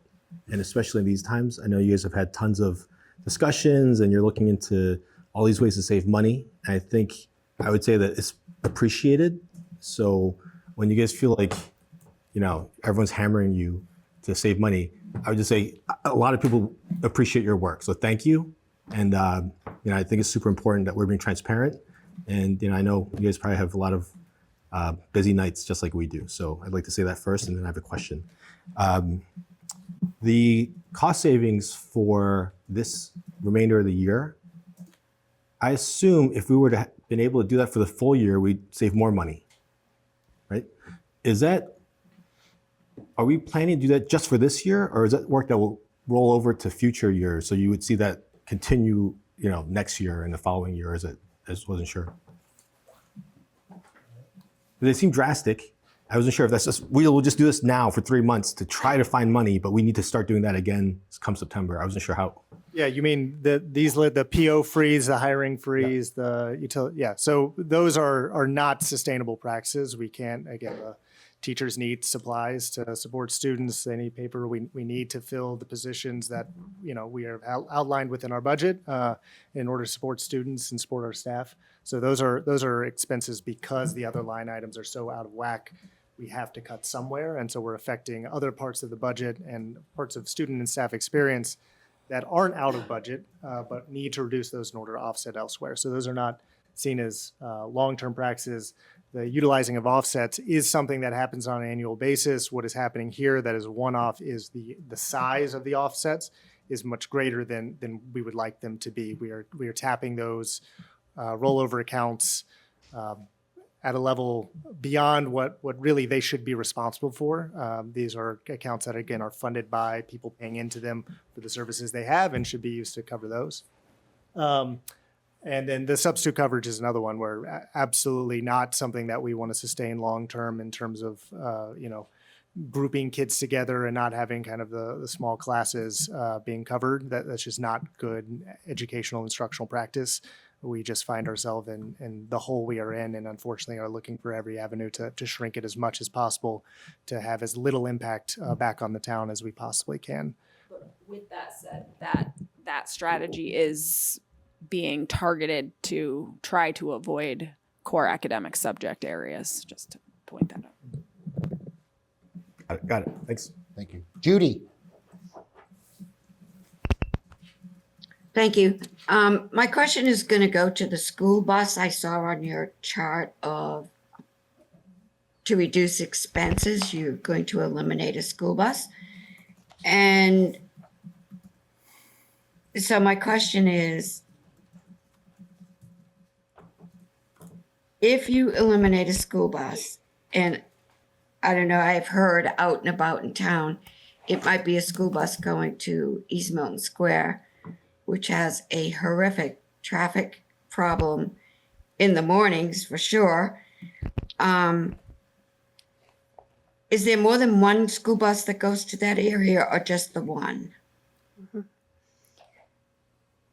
So I don't know specifically for this year, but I can speak to kind of the elimination. When we talk about eliminating a school bus, we're not talking about eliminating a specific bus or a specific route.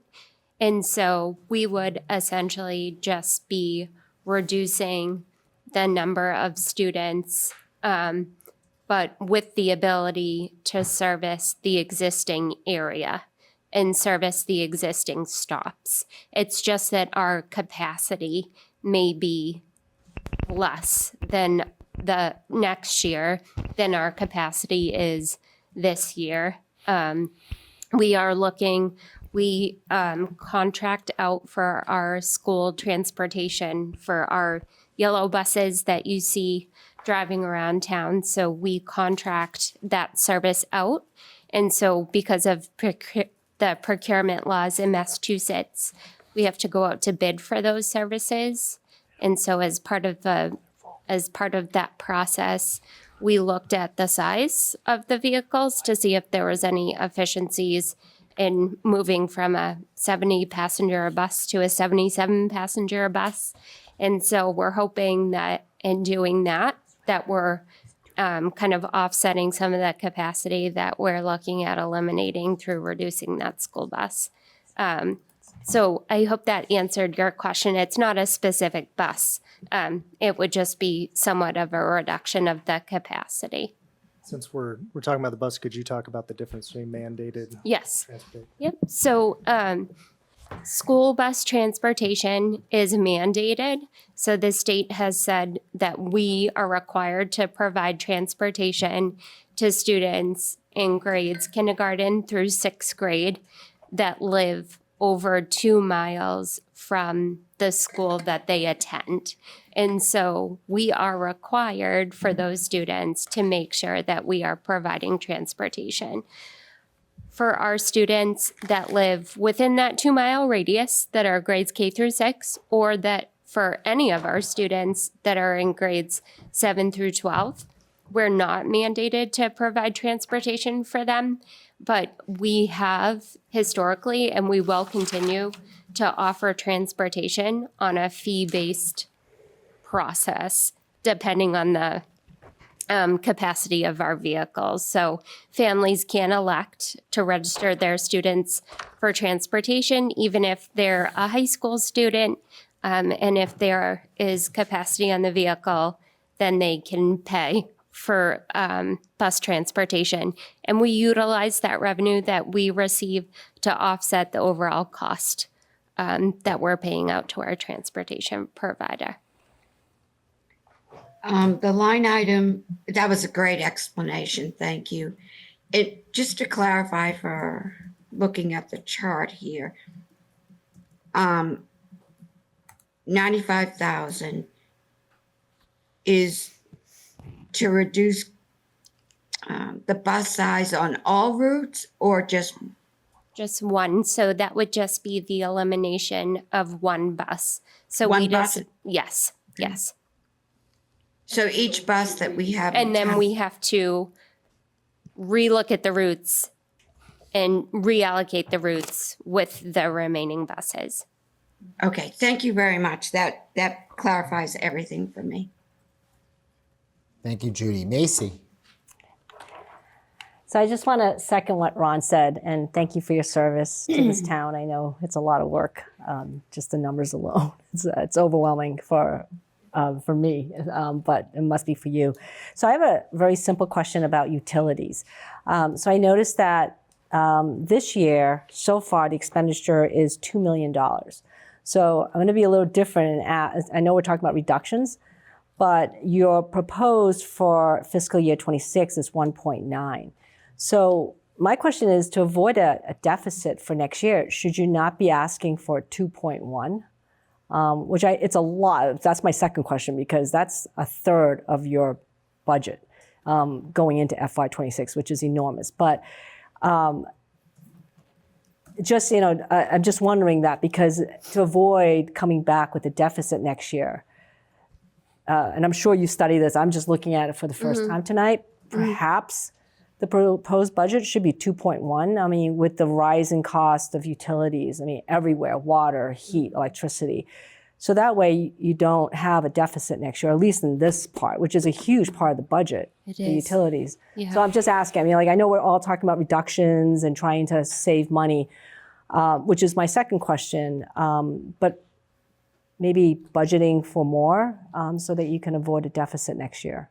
So the utility line for fiscal year 25, one of the slides that we had referenced previously was looking at the water bill at the high school. And so that projected expenditure includes a projection for the water bill at the high school. And this is getting probably way into more details than we need to go into, but here we are. And so the meter potentially has an issue. Okay. And so Wow. Okay. the projection is based off of what was known at the time while we were trying to address the issue that we think is going on. And so a part of the savings that we're very hopeful that will incur is a correction to that water bill, because the water bill at the high school has essentially tripled for this year. And so I think with that correction, it will not only help us in the current fiscal year, but it will help bring that expenditure number in the proposed budget. We should be right in line. Okay. If there is a mistake with the water meter, will that money come back? We'll get credited. Okay, for us, okay. Yeah, there will Okay. be a correction. Okay. So my second question is, and I'm sure you've already explored this, is whether the school committee has considered energy efficient sources, because again, this is a third of the budget. So as opposed to cutting a school bus or other necessary things for our children in the schools, perhaps this is an area that can be reduced by some energy efficient options, such as motion sensor lights in the classroom, keeping the heat down over the weekends. I know we had I should say, an ordinarily cold winter this year, which was nice to see given climate change. But I know that raises the heat bill. But I know that a lot of the schools are not being used on the weekends. I know the high school maybe because of athletics on the weekends. But is there something that this is something the school committee has considered to reduce this $2 million bill, which is a lot for utilities? Yeah, I mean, any dollars that we can not spend on utility costs and can direct them to students or other necessary services for the schools or the town as a whole, we're 100% on board with. This connects back to the partnership with the Consolidated Facilities Department, which oversees the maintenance and improvement of buildings. So the school department has within its budget certain costs associated with maintenance of the schools, but larger capital improvements such as doing some type of energy audit and improvements to the building, reinstalling lights, doing like a large scale light change to have motion sensors or convert them to LEDs. I think there are LEDs right now, but those types of things would be kind of more on the capital side. Those are things that, we need to talk more about, honestly, within the Facility Advisory Committee. That's the committee that kind of works with Consolidated Facilities and the school department, and we have some outside folks within the community part of that who are great. That community's focus over the past year has been really on this critical space issue in the Cunningham fourth floor project. But that pivoting, I think, again, is valid, is a good question, because it's obviously money that's not supporting the buildings, but it's not going directly to kind of the student's education or the student experience that we would like it to. Okay, thank you. Ryan? Hi, thank you. By the way, first off, thank you for the quality of work and the passion you put into everything. I think people in the town really appreciate the school systems. So, and it was a good presentation. Thank you. And thanks to Katie for fixing or finding a lot of this stuff. I appreciate it. I do have a series of questions, though. I want to ask about the budget first, and then I'll pause a bit. But like in the last 2 years, the actuals of 24 to 26 went up 12 million. And I've seen the detail, but is there like a summary as to what all that encapsulates? And I might have questions within that too. A summary from 24 to 26. Right, like what, there was a jump, like what was behind all of it? Like, well, like substitute teachers went up, like went from 800 to $1 million. And which is like 25%, like that's a question, like why did that jump so much? I might be able to help a little bit. Yeah. I know when looking at the budgets the last couple of years, when ARPA money was coming in and going out, looking at the budget Mr. Milano put together, it wasn't there. Like, it wasn't there as money coming in and it wasn't there as money going out. It was just off the budget, as I recall. Maybe somebody else recalls differently. So I don't want to speak for the people in the school committee, but that might be some of it, is that the ARPA stuff just was not in the budget at all. Is that, Lori, does that sound right or wrong? Isn't that part of your offset? So, I mean, part of the jump from FY24 to FY25 was the rolling of remaining ARPA positions under the school budget versus the ARPA funding. So the increase from that perspective in terms of the town budget was that's one of the reasons why the increase looks so high, even though the new positions added were 2 Pierce position, 2 Pierce teachers, and 1 kind of interventionist. So that was a significant portion.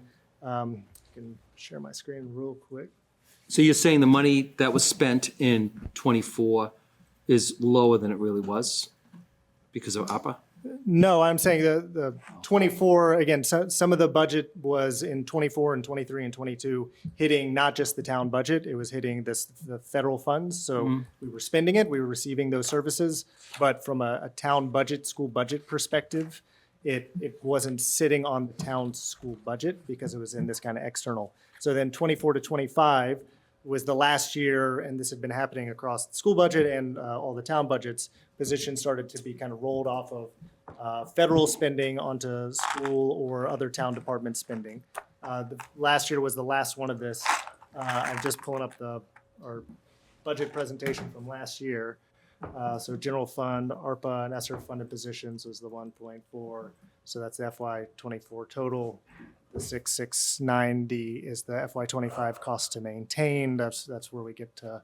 And there were some, since February, there were some adjustments, was why this isn't 100% match up with the 67,200. But essentially the increase the general fund was the 8.8%, which is the point Jay's making around that jump was significant because it included the movement of this like $1.2 million of ARPA funded positions into the general fund off of this federal funding. The actual increase, and again, this was our request at the time, which we was less than that in terms of like the increase of the general fund, which was, again, the inflationary increases, the request for the additional staff, 3 additional staff positions, those things kind of contributed to the 6.8. Does that make sense? Well, it does. I guess that's what I'm asking. Like, Yeah. so if you added 26, it's 73 million, 73.5, like, which would bring the total to 12 million total. And so what's the chunk of that? Like, what is what is responsible for that? And you had utilities as a piece. I know that went up like 11%, but that's, I guess there's a summary on it. Is there a summary? 26 to 24, there was a jump. 24 to 26. So I think one of the things that we talked about, that a portion of it for the 26 increase is that right sizing. So in the sense of the budget was X, right? And we were saying like the budget was built on the budget versus the budget on the actuals. And so the increase for for the FY26 budget incorporates the actual spends. No, I understand that. I'm saying the actual 24 expenses, not budgeted. Okay. Actual 24 expenses. There's a jump of 12. Yes. So I think you're looking at the delta of the 2 years, not just. Yes. So what this exhibit shows is this will show you the major categories for the 1 year. That's it. So this is starting at fiscal year, the appropriation for fiscal year 25. And then it will show you the percentage for the major categories. So the first line shows just the increases in salaries that's specific to, because our salary increases are due to the majority of our staff are assigned to a collective bargaining agreement. So typically we know exactly what step in lane that teacher or that staff member will be in for the next year. And so we can assign that cost and project out what the increase will be.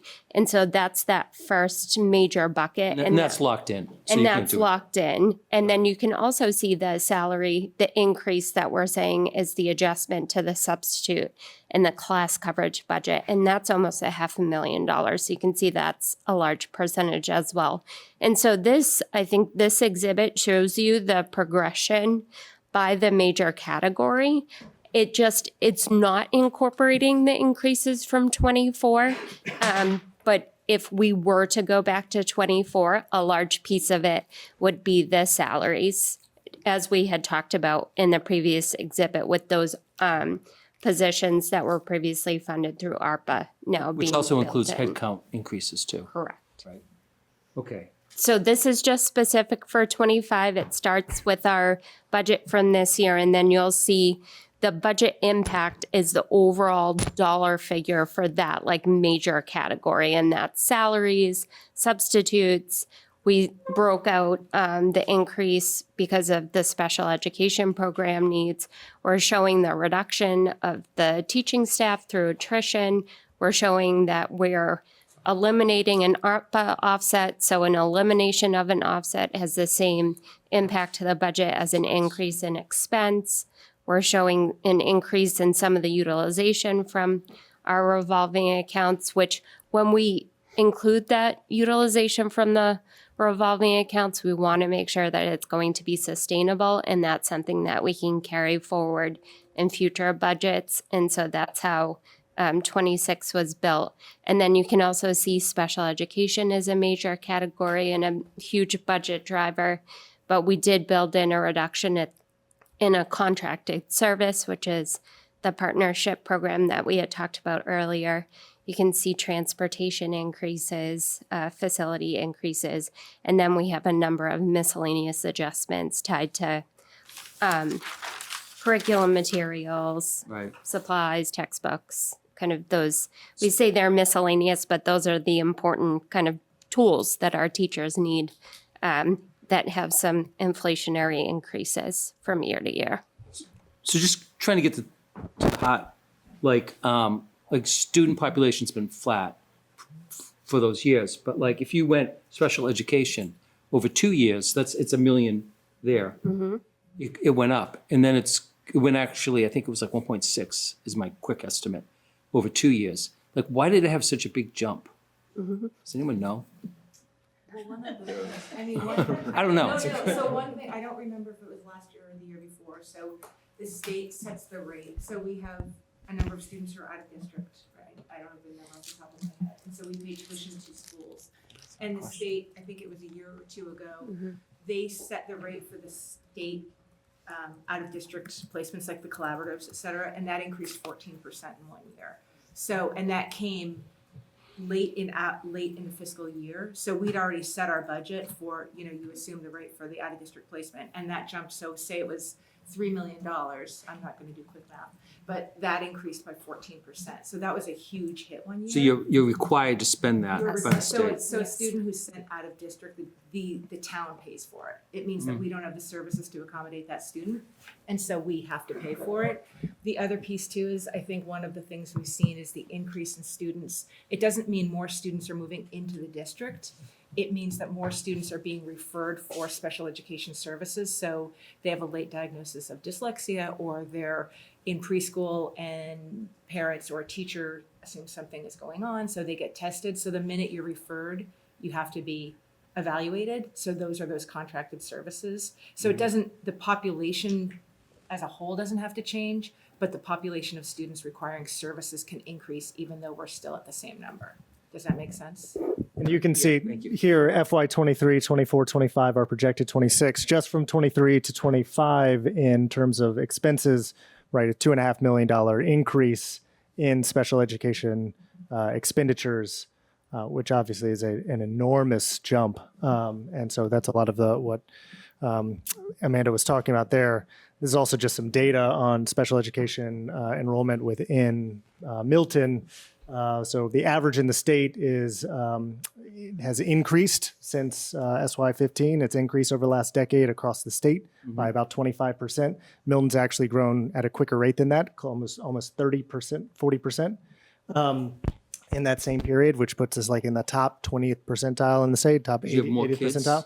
Special ed? No, this is our percentage of identified students, how that has increased. So our percentage of students that we are serving within the district, regardless of whether or not the number's going up, going down, staying flat, the percentage of those kids is increasing. And I heard that over from principals. Yeah, over the 10 years, our enrollment has gone up. Over the last 4 years, it's been mostly flat, hasn't really gone up to the point you're making.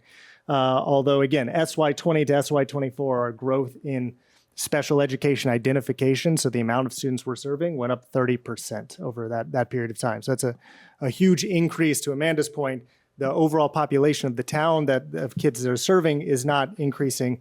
The students, the special education population that has mandated these services is increasing significantly. And this year is actually the first time we've seen a slight reduction. It's now 17.3%. Versus 18.6% last year. So that trend is, what we're seeing within the budget, that $2.5 million increase over 2 years. You have to serve who you have to serve. You can't control it, but it's odd that it's gone up so much. I think every district, like he just saying, post-pandemic, I think a lot of people, if you think about, there's a lot of the mental health issues that came out of it, kids being at home in front of screens. And then I think other things that you've seen are you have parents observing your kids learning. And so maybe things that they hadn't noticed before, they're sitting next to them and they're like, oh my gosh, I didn't realize you couldn't read, or that this writing was such a challenge. So I think you had a lot more parents advocating after that. So you had the mental health piece, but then you had more different eyes on the child. And I think that's one of the things you've just seen across the state, which definitely made for an increase in kids being asked for evaluations, referred for evaluations. But yeah, it's a lot. And the other thing, which Mark I think alluded to, is it's not mediated by enrollment necessarily. It's mediated by need. So your enrollment could be flat or going down, but if you're a district where you have a strong reputation in kind of the greater community, and people know, if I move to your town, I will be well taken care of. That is another impact where you could see enrollment going down, but costs going up relative to special ed. And this is just a comparison chart. These are the DESE, what are called the DESE comparison districts. So DESE assigns kind of a list of districts that are comparable to yours in terms of size, demographics, socioeconomic status, all these types of things. And this is the change in the last 10 years of the special education identification rate kind of across all of them. So all of them have gone up, some of them even greater than us. And you can kind of see where we were in FY15 compared to them, where we are now. So we were slightly below the average, we are slightly above the average now within our comparison districts. But again, all across the state, it is growing. And the ones that grew the most are the ones that were on the lowest end of the special education identification rate 10 years ago. So there's a lot of catching up. So there's some statement that potentially we were under-identifying kids previously, right? But the kids were here, they had the needs, we should have been providing the services, we weren't. That's a possibility. It's really obviously difficult to tell. I just have one more question on the budget, and this is a harder one, but and I have other questions too, but I'll wait. But headcount went up, hirings went up in the last 4 years. I think 29. Is that? It seems high, but I don't know. And special ed obviously contributes to that. But do we know why it went up so much? So you're talking about the positions added since 2018, or? No, I think it was 2022. Okay. The documents from. The document is from 2018, and there's 79 positions. From 2018, 79. Okay. That's a better question. I think the reasons for adding the different positions vary based on the positions. Many of them, which were initially added using those federal pandemic funds were to respond to unfinished learning that was caused by COVID, interventionists, something we've talked with Warrant Committee over the past few years about the need for additional interventionists, reading, math, to help our students get extra support and catch up. So that was sort of one bucket of the positions that were added. We were also adding positions to address disproportionality that had been identified, Milton cited. And, you know, that is some of the positions that we have created to address those issues, which are part of special education, but they also, I think, sort of go beyond that as well. So if you kind of are, and then in terms of the specific classroom teachers, we added like half a team at Pierce, for example, to respond to the overcrowding that had kind of crept up through the elementary schools into Pierce. So if you're looking at the list, it really depends which positions you're looking at, what the rationale was. And I suppose, you know, it's organized chronologically here. There would be a different way to organize and explain this by almost like category of need that was being responded to by the positions. Yeah, and I think just to add to that, I mean, some of the positions that were added were pedagogical. So we added interventionists. Most districts have had interventionists for a long time. I think we were a little bit late to developing a system of intervention. So you can see a number of positions for intervention. There are a number of positions that focus on social emotional learning and wellness. Again, that's something that districts recognize. This was prior to the pandemic, recognize that students aren't able to learn if they're not able to be well and present and their needs aren't being met. Schools have increasingly taken on health and human services that that students are not getting elsewhere. So a number of positions are added to, again, to support students, not academically, but to help them be prepared to learn. You also see positions on here related to a number of special ed positions, some positions that we've added programming. We've talked about out-of-district tuition a lot. We have added positions to try to do more to educate our students within our schools here as opposed to sending them out. That is a cost savings as well. You don't see that when you see a list of positions added. So I think there are a number of reasons why we've added the positions over time. And I think, you know, need is not decreasing in schools. It's increasing if you talk to any educator. And I think that's reflected in you know, if you went into any one of our schools and asked, like, you know, is this position needed? Everyone in that school would say, yes, here are the, you know, 18,000 different ways that this BCBA supports me in my classroom and supports the students in my classroom. I mean, overwhelmingly, these positions are special education interventionist related positions, connected to the point you were making previously in terms of the growth in those costs and the growth in the identification. So that's a significant portion of this, you know. And so I also just want to say for anybody watching, this list of positions that's being referenced is on the school website under the budget documents. It's the MPS positions added since 2018. So it is significant. They provide vital needs within our district. All those things. I do want to kind of come back to the framing of, you know, as we think about like the positions added within Milton and our spending in Milton as compared to just the state overall, right, and the increased investment in education as a whole. We, again, kind of our pace lagged significantly kind of early on in the pandemic, and we have those added positions have increased where we are compared to spending across the state. We are still very low, even with the additions of those 70 positions in the bottom 30th percentile in terms of spending. So even with those positions, while there were added and were added to address student needs, I would not say we are overstaffed within our district by any stretch of the imagination.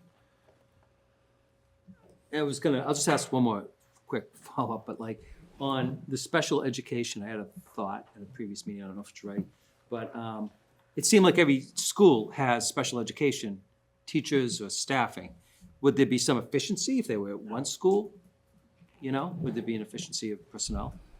There's some efficiency. The NEC program, we don't have a NEC program, or that, and what will essentially be that same kind of program. We don't have that at every site. So there are certain types of special education programming and resources that are consolidated for that exact purpose. Even like the full day preschool, or the half day preschool for special education purposes, that's at Cunningham. We don't have that across every single site. So that is done. There are certain levels of special education services that, again, you want kids to stay in their home districts. You want them to stay in their neighborhood with their friends, to not have to force them to kind of change enrollment and transfer school because of a new identification. That might be just, pull out service once or twice a week. So there's certain special education services that are best provided at the student's home school, and there's enough students with special education needs that spreading that out across all the schools actually is efficient, and you don't need to consolidate. The state also would look down upon consolidating all of your special education kids in a single school, right? That there would be issues with access and equity within that, because you don't, exclusionary practices of kind of putting all of your special education kids in one school, and that's not good for them. That's not something we would advocate. Well, at one But time, weren't they all like went to a different, not even in Milton? That's why laws have changed, because kids weren't accessed they weren't educated with their peers, they So weren't educated in their community. Send kids from Glover to Cunningham or something. Well, you can do that. Like, you could set, if a program exists, right? If you, like, different schools have different programs with different specialties. So in that regard, yes, it might be a school where it's more therapeutic, and there's a program that's therapeutic and I'm at Glover, but that program's at Cunningham or a different school. In that case, you would do it. But if you think about special ed as a spectrum, some kids are just getting pulled out for reading services. Others might just need one thing. So for particular programs, you could go to different schools, because we would house them in different, we would make the programs would be, they would take place in different schools. But as a whole, there's such a broad range of services and needs that that doesn't meet everyone's need, if that makes sense. There are also times where the staff travel to the kid. So we have physical therapists, occupational therapists, speech language pathologists who they are shared across the site. So they go to the kids. So the kids don't have to transfer. The staff moves around to service those kids. Thank you. Okay, thank you, Brian. Julia, thanks for your patience. Thank you. First, I wanted to say that was a really great presentation. I know that it's really challenging to message all of this, and I think your that presentation was really sharp, clear, focused, to the point. So very well done on that. Also wanted to thank you for the recordings of the finance subcommittee. I think that's a great change, especially in light of this override we're facing, and I know other people are finding it really helpful to be able to view those. My question is, when we think of a non-overrides world, it is really hard for me to fathom, what that actually looks like, and how we're going to survive that as a town. Are there other towns that have, I know Braintree had, I don't know the details of it, but are there other towns who have faced that situation where a very large override did not pass? And, are you looking at those towns for things that didn't work for them? I really cannot fathom a world where we have to lay off 66 teachers. So I'm just, trying to understand if there are other examples out there of where this has happened, and if you're looking at those.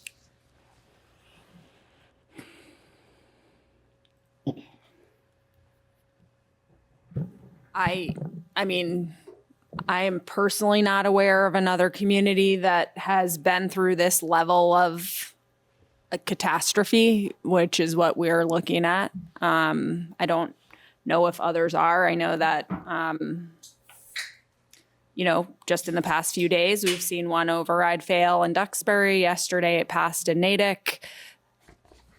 The reasons why it fails or passes, I think, are certainly worth exploring and understanding.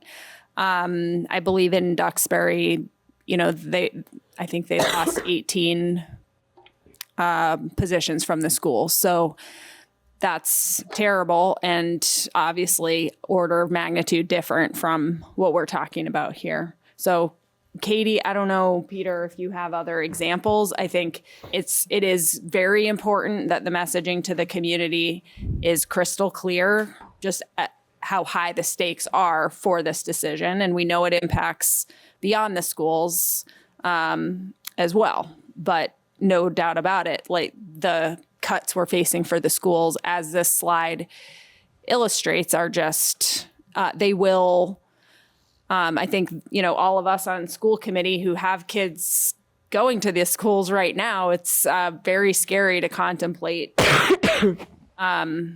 that Milton schools will never be the same for as long as my kids. I have like a second grader and a fifth grader, and I feel like if the override fails, their education will be damaged for the duration of the rest of their time in Milton, because it will take so long for us to build back from this.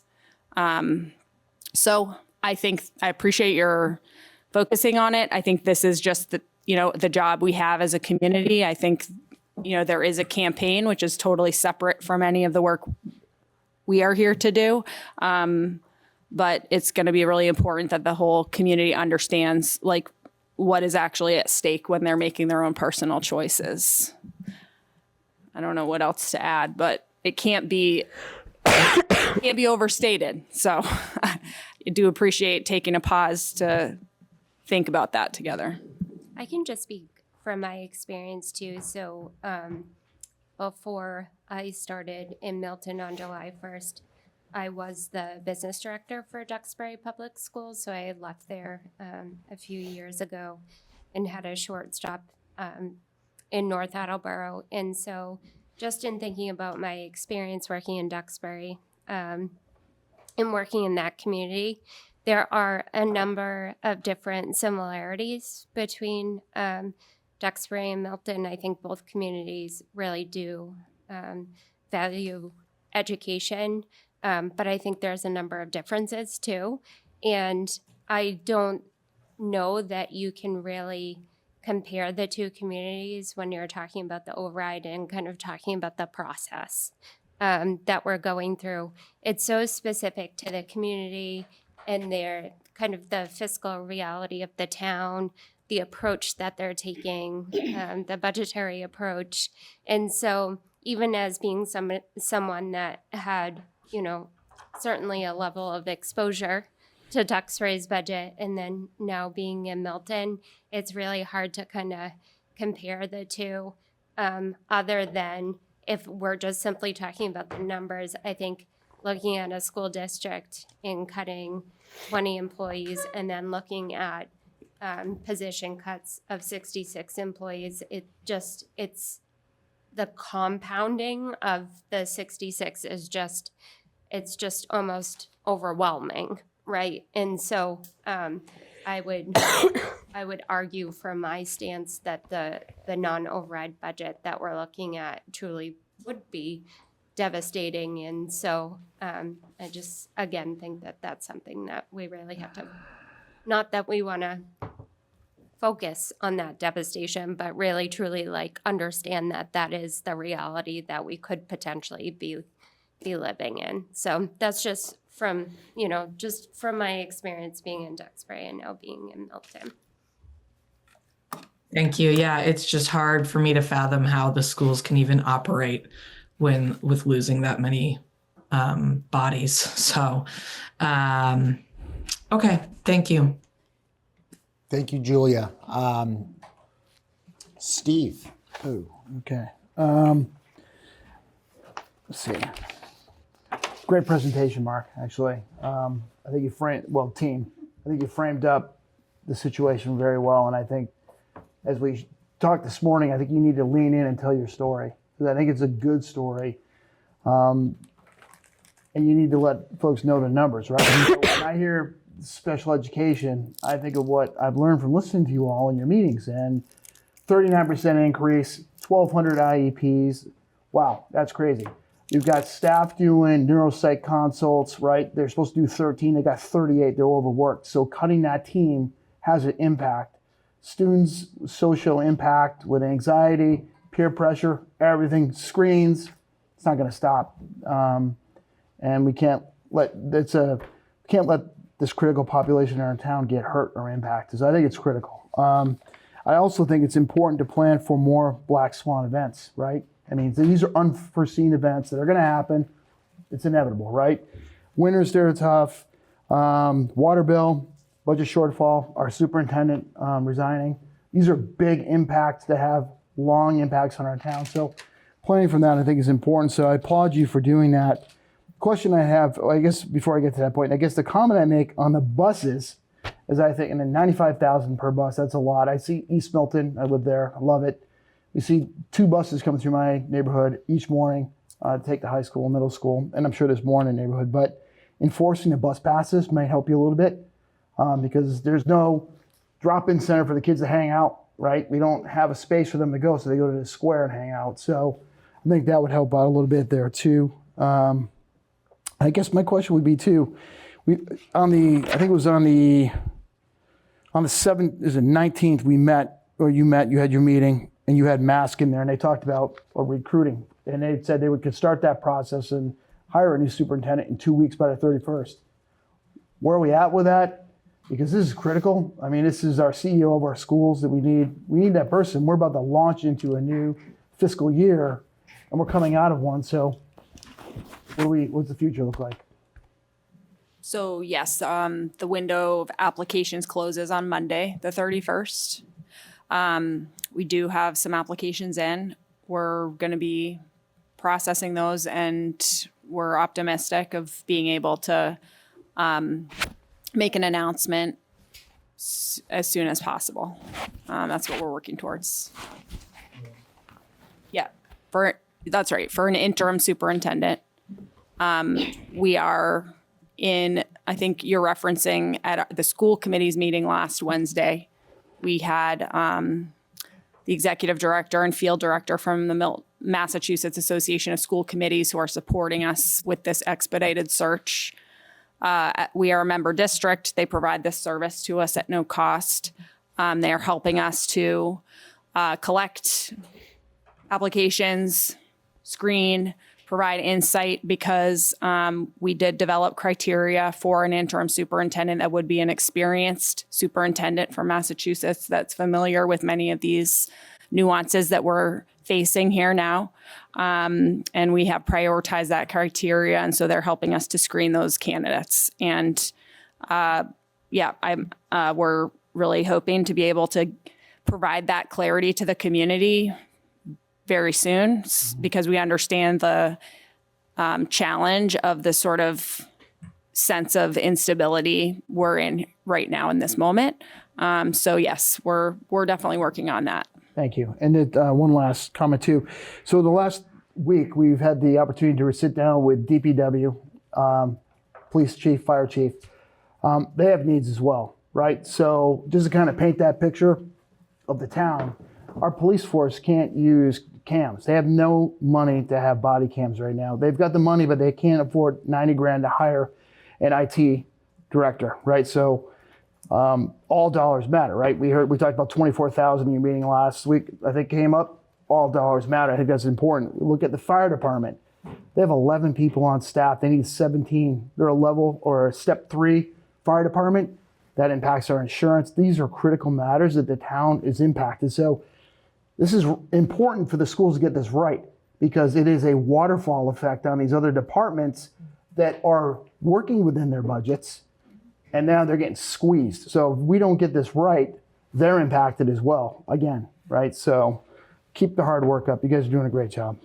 I appreciate it. I just also say I think it's a conversation again for us as a town, and I think it's something that when we went to select board, you've advocated, that we have needs, the town departments have needs. We know we've shared how efficient we are being. I don't have data on the town. I can't imagine they're not just as efficient.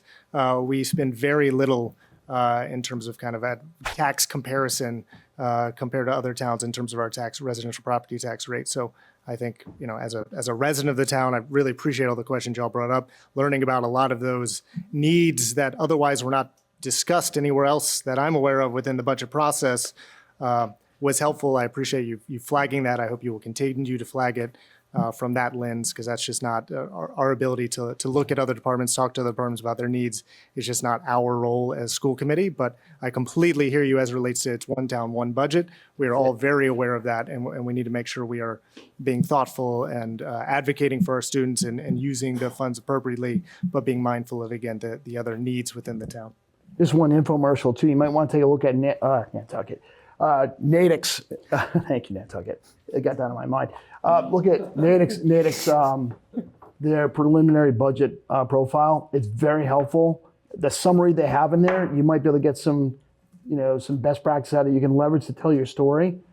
So I think graphics will tell the story easier, and bullets make it consumable for the folks out there, because no one has time. How many times do you see an email TLDR? It's too long, I can't read it, right? So anyway, that's it. Thank you. Thank you. Jay. Hi, thank you. So when looking at making up the budget for this year, the biggest number that I saw for making up the shortfall this year was utilize offsets. And I don't know what that means. And specifically, one of them caught my eye that said Medicare. People in this room can tell you I like talking about health insurance. What does utilize offsets mean? Specifically Medicare or in general? What is that? Medicaid is the Medicaid. reimbursement program. There may be a reference, apologies, if it's maybe. It's in slide 17, I'll show it. It's in the history slide. Okay. So the offsets are any of the outside revenue sources that we receive throughout the year. So a portion of those we build into the budget because we assume that we're going to use them to offset the cost of operating expenses. But sometimes if we receive in more revenue than we originally projected, and in some instances we could receive less, but in the case of receiving in additional revenue, we're using just the additional amount above what we originally defined in the budget to be able to offset expenses. Okay, that makes some sense. Why are we getting Medicaid money? It's a reimbursement program through the services that we're providing in the schools. So the schools are required to provide some medical services to students. And so there is a portion that we're being reimbursed. So it's like. Can someone else explain? I can explain. So there's federal mandates for the state to provide early childhood prevention services. It's called EPSDT. And the schools have to implement that, and they are reimbursed from the state, and the state has to do it because there are federal regulations that require it. You don't want me to go into it, but that's the basic gist of it. Okay, so it's not dependent on individual kids within Milton being on Medicaid? No, it's a program that the Center for Medicare and Medicaid Services require the states to implement through our own state regulations. So Thank you. But it's early childhood prevention services, but it's through the schools too. So it's not CHIP, which is a whole different story. So, but anyway, I didn't mean to jump in, but No. I just happen to have a background. She's just an expert on that. So. What were the other two? That was the one that left out of me. What were the other two? Circuit breaker and chargebacks, just rollover accounts. So Katie can speak to what circuit breaker and what the rollover accounts. Sure. Circuit breaker is the reimbursement program that that the state of Massachusetts has for special education expenses. So it's for specific expenses. And what the state does is they set a threshold of we are responsible for a certain amount of the expense, and then any amount above the threshold that the state sets, and they set it on an annual basis, they will reimburse us a portion of that in the next year, in the upcoming year. So this year, in fiscal year 25, we're being reimbursed with circuit breaker funding for expenses that we incurred last year. And so circuit breaker funding, we received that for certain tuition expenses, and there's a threshold that's set for that at the state level. And then we're also reimbursed for transportation expenses. And again, it's a portion of the transportation expense for special education. So we get the cash in the following year. Correct. How does that work accounting wise? Mm-hmm. So it's a reimbursement. So best practice, or what we try to institute, is that you essentially would use or leave a year in the bank for a circuit breaker, and you're using the previous year's funding, and then you, as the revenue is coming in, because it's paid on a quarterly basis, that just goes into the circuit breaker account. You leave it, you account for it, and then you utilize it in the next year to offset your expenses. Okay, again, that sounds like, I guess what I'm saying is, for accounting purposes, we're in FY25. Do we book the revenue that we're going to get next year because we know we're going to get it next year and it's for the stuff this year? No. So no, we Okay. Would book the revenue that we're receiving now. It's just but what we're actually receiving the funding for is based off of a reimbursement of previous year's expenses, because those expenses are known. So we have to go through a claim process where we're submitting that expense information to the state. They're certifying it, and then they're reimbursing it to us. Okay, I'm surprised, but not a good use of everybody's time to talk about accounting. So, and what was the third one? Third one was rollover funds. I just want to share this for circuit breaker. This is the history of the circuit breaker reserve account, revenue, expenses over time. So that's also information, Jay, if you're interested in accounting. But the rollover funds are varied. There are a few different accounts that Katie can speak to.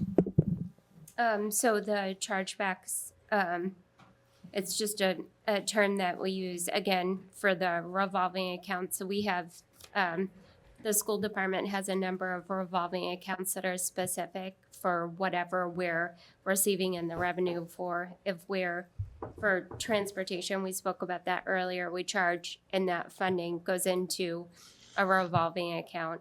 And so in some instances, we utilize funding that was received into the revolving account to offset expenses that we're incurring that are in the operating budget.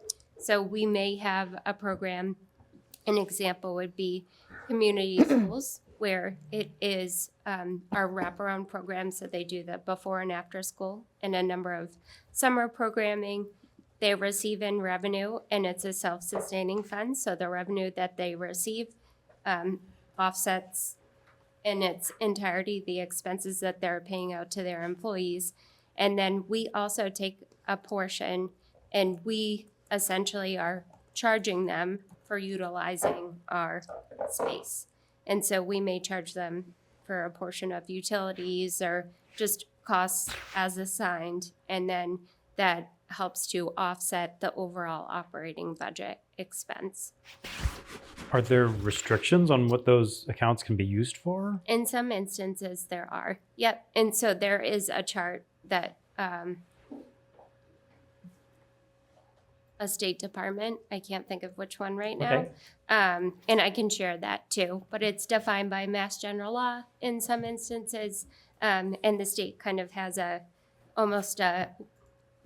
maybe a multi-page document, but it says what the revolving fund can be, what the Mass General Law is that helps to establish it, and then what the allowable costs are, if you can use it for capital and different. So everything we're taking out of these revolving funds is going to things that are proper That for are that allowable expenses. And so like for food service, it's because that's federally, a portion of that is federally funded.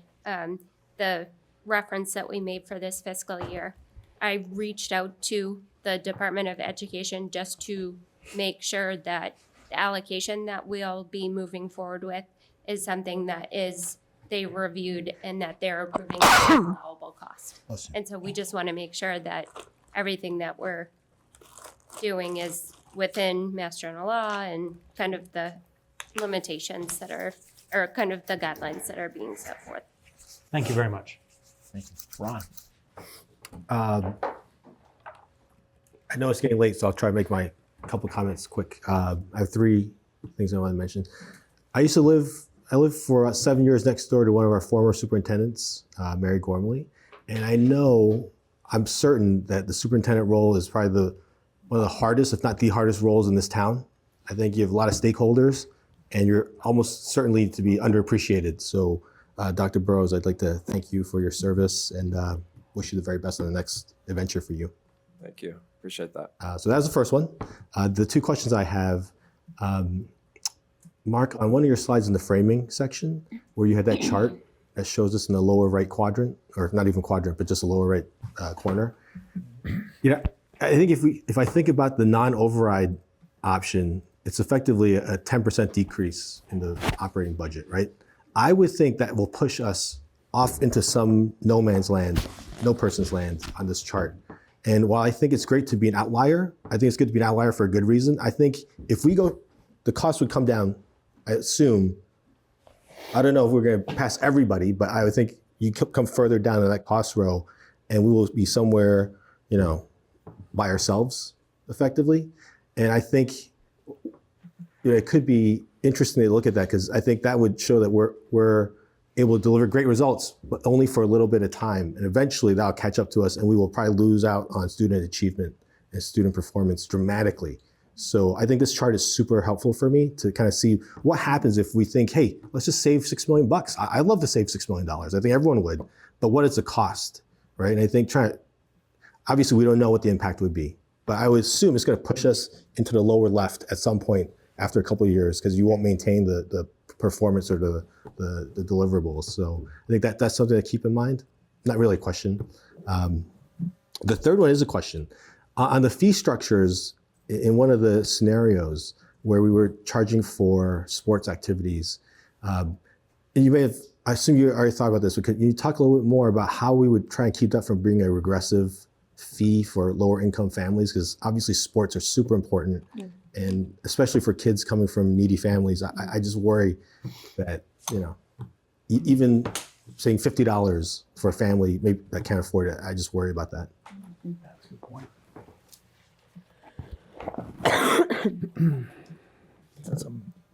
You want to speak to the programs that you'll have in place related to supporting families of need? So we've had programs in place for a long time to support students who can't afford to pay for any number of fee-based kind of activities within the school system. We do share that information annually with families to let them know here's how you go about if you can't afford to pay for this trip or take part in this club. And many families do avail themselves of that.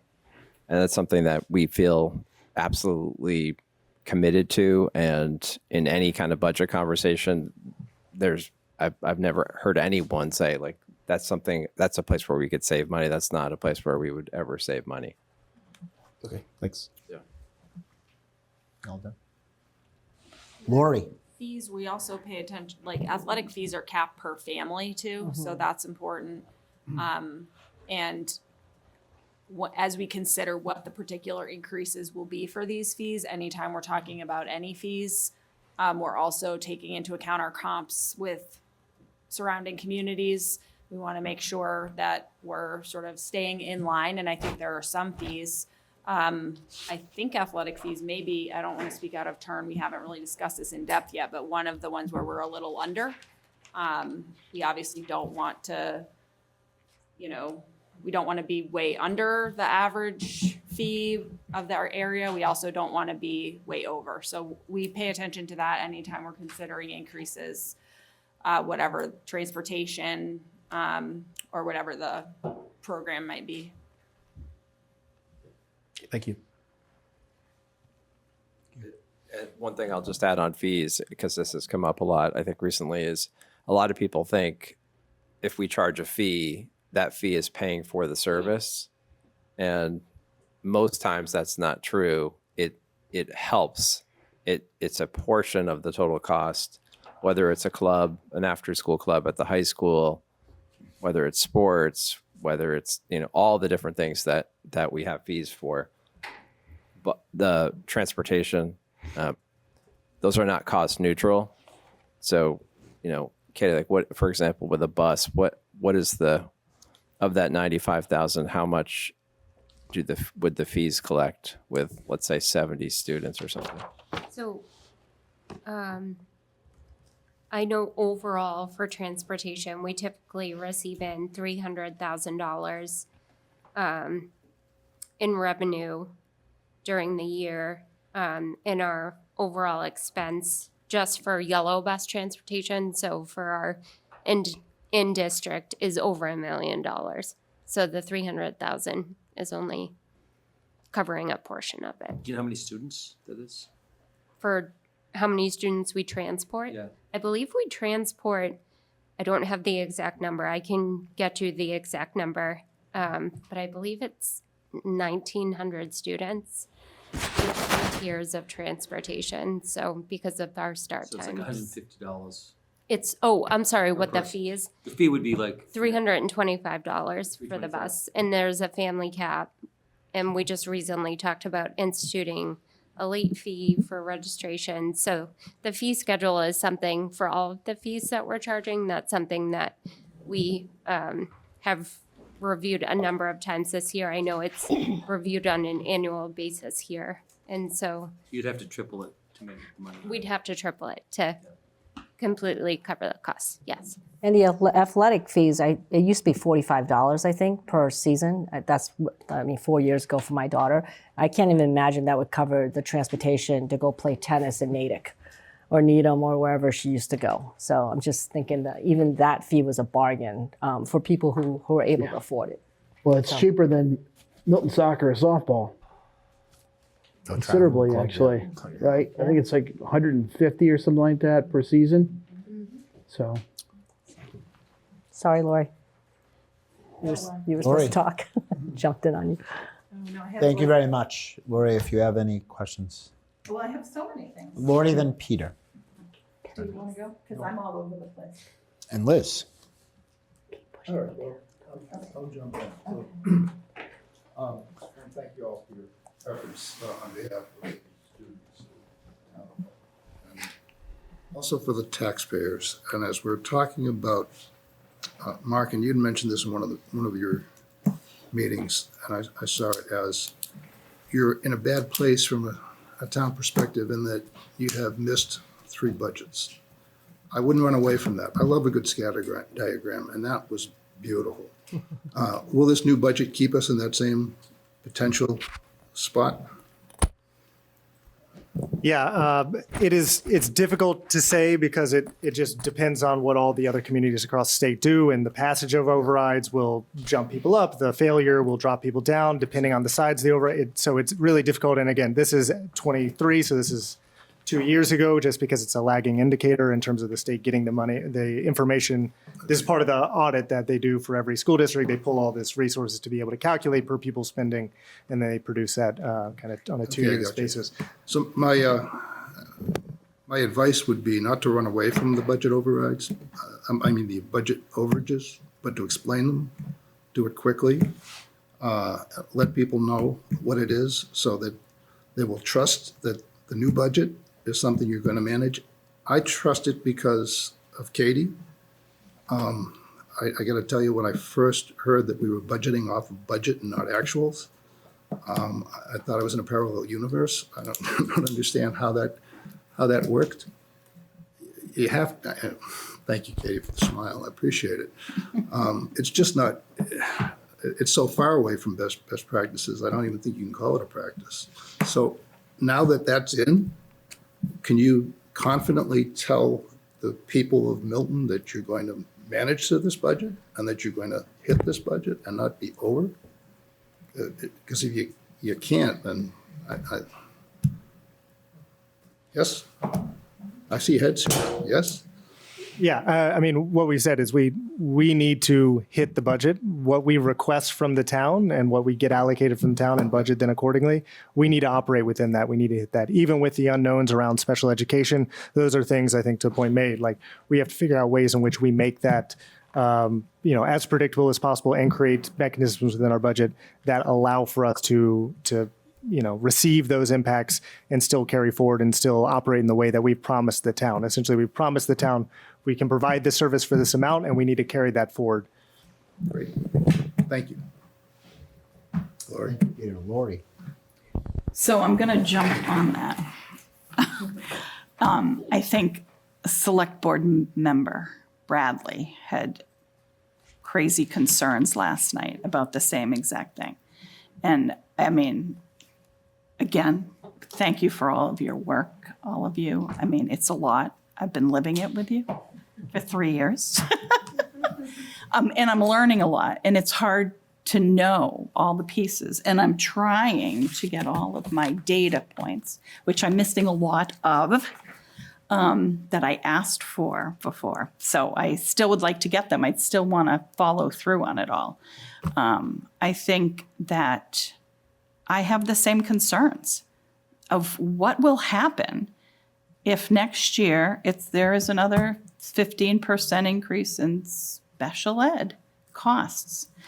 How will we address it? How will we get there when this whole year has been it's been painful to watch the excruciating meetings that you put yourselves through to try to determine what to do and how to deal with it without cutting staff when 80% of the budget is staff.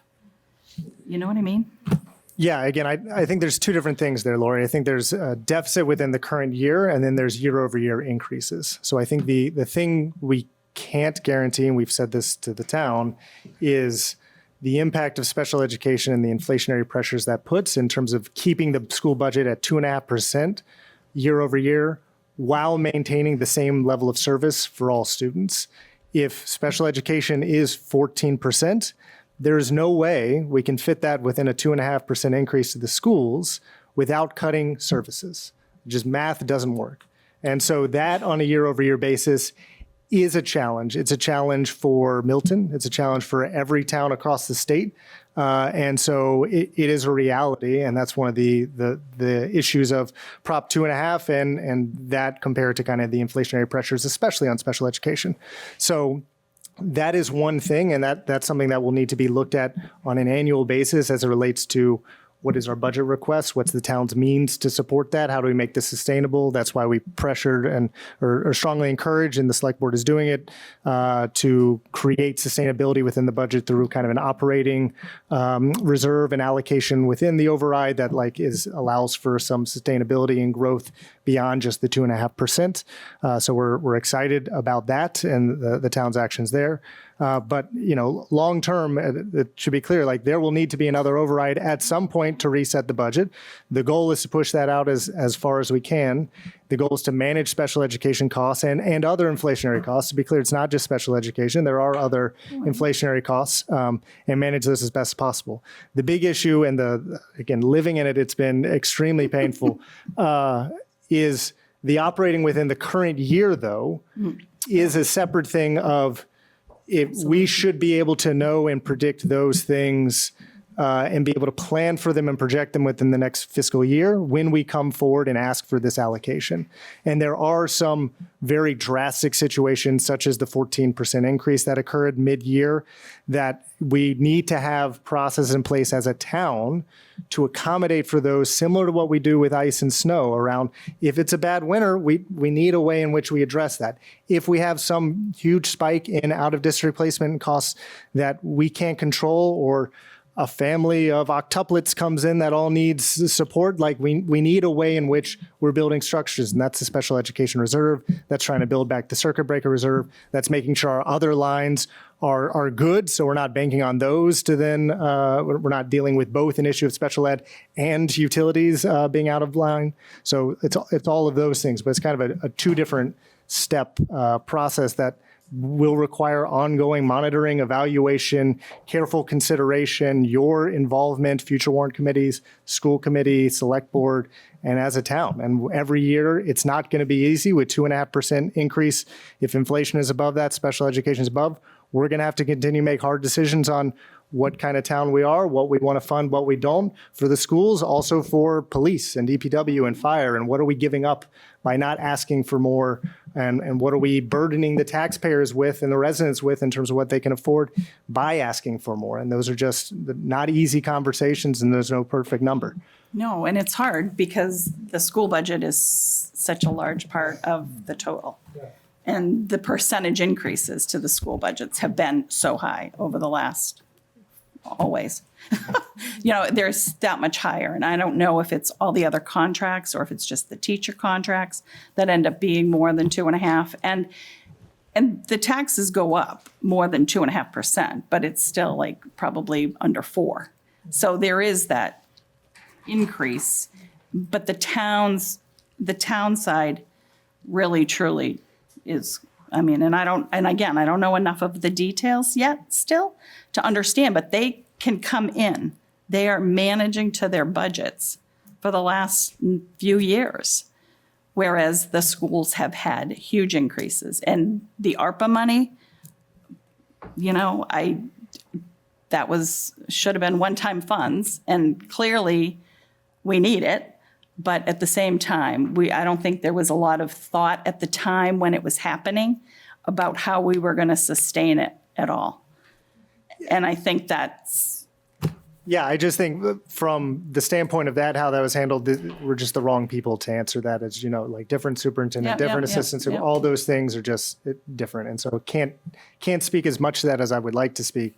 I think the school budgets, again, across towns are just very different animals than a DPW budget, than other thing. And not to say those budgets aren't vitally important, and I care about them a lot in terms of a town resident and the services they provide. But the impact of mandated services that we can't just say no to. We can't just say we're not paving this road.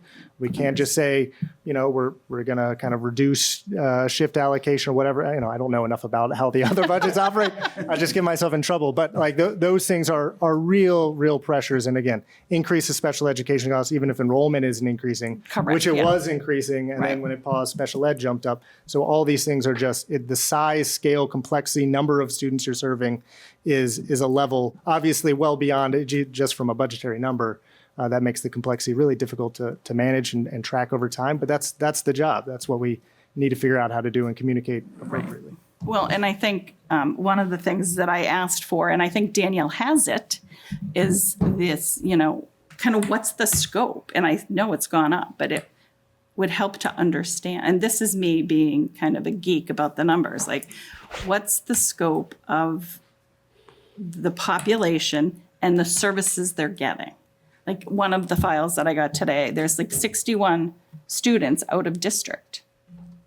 Well, that's a good number to know sitting in this seat.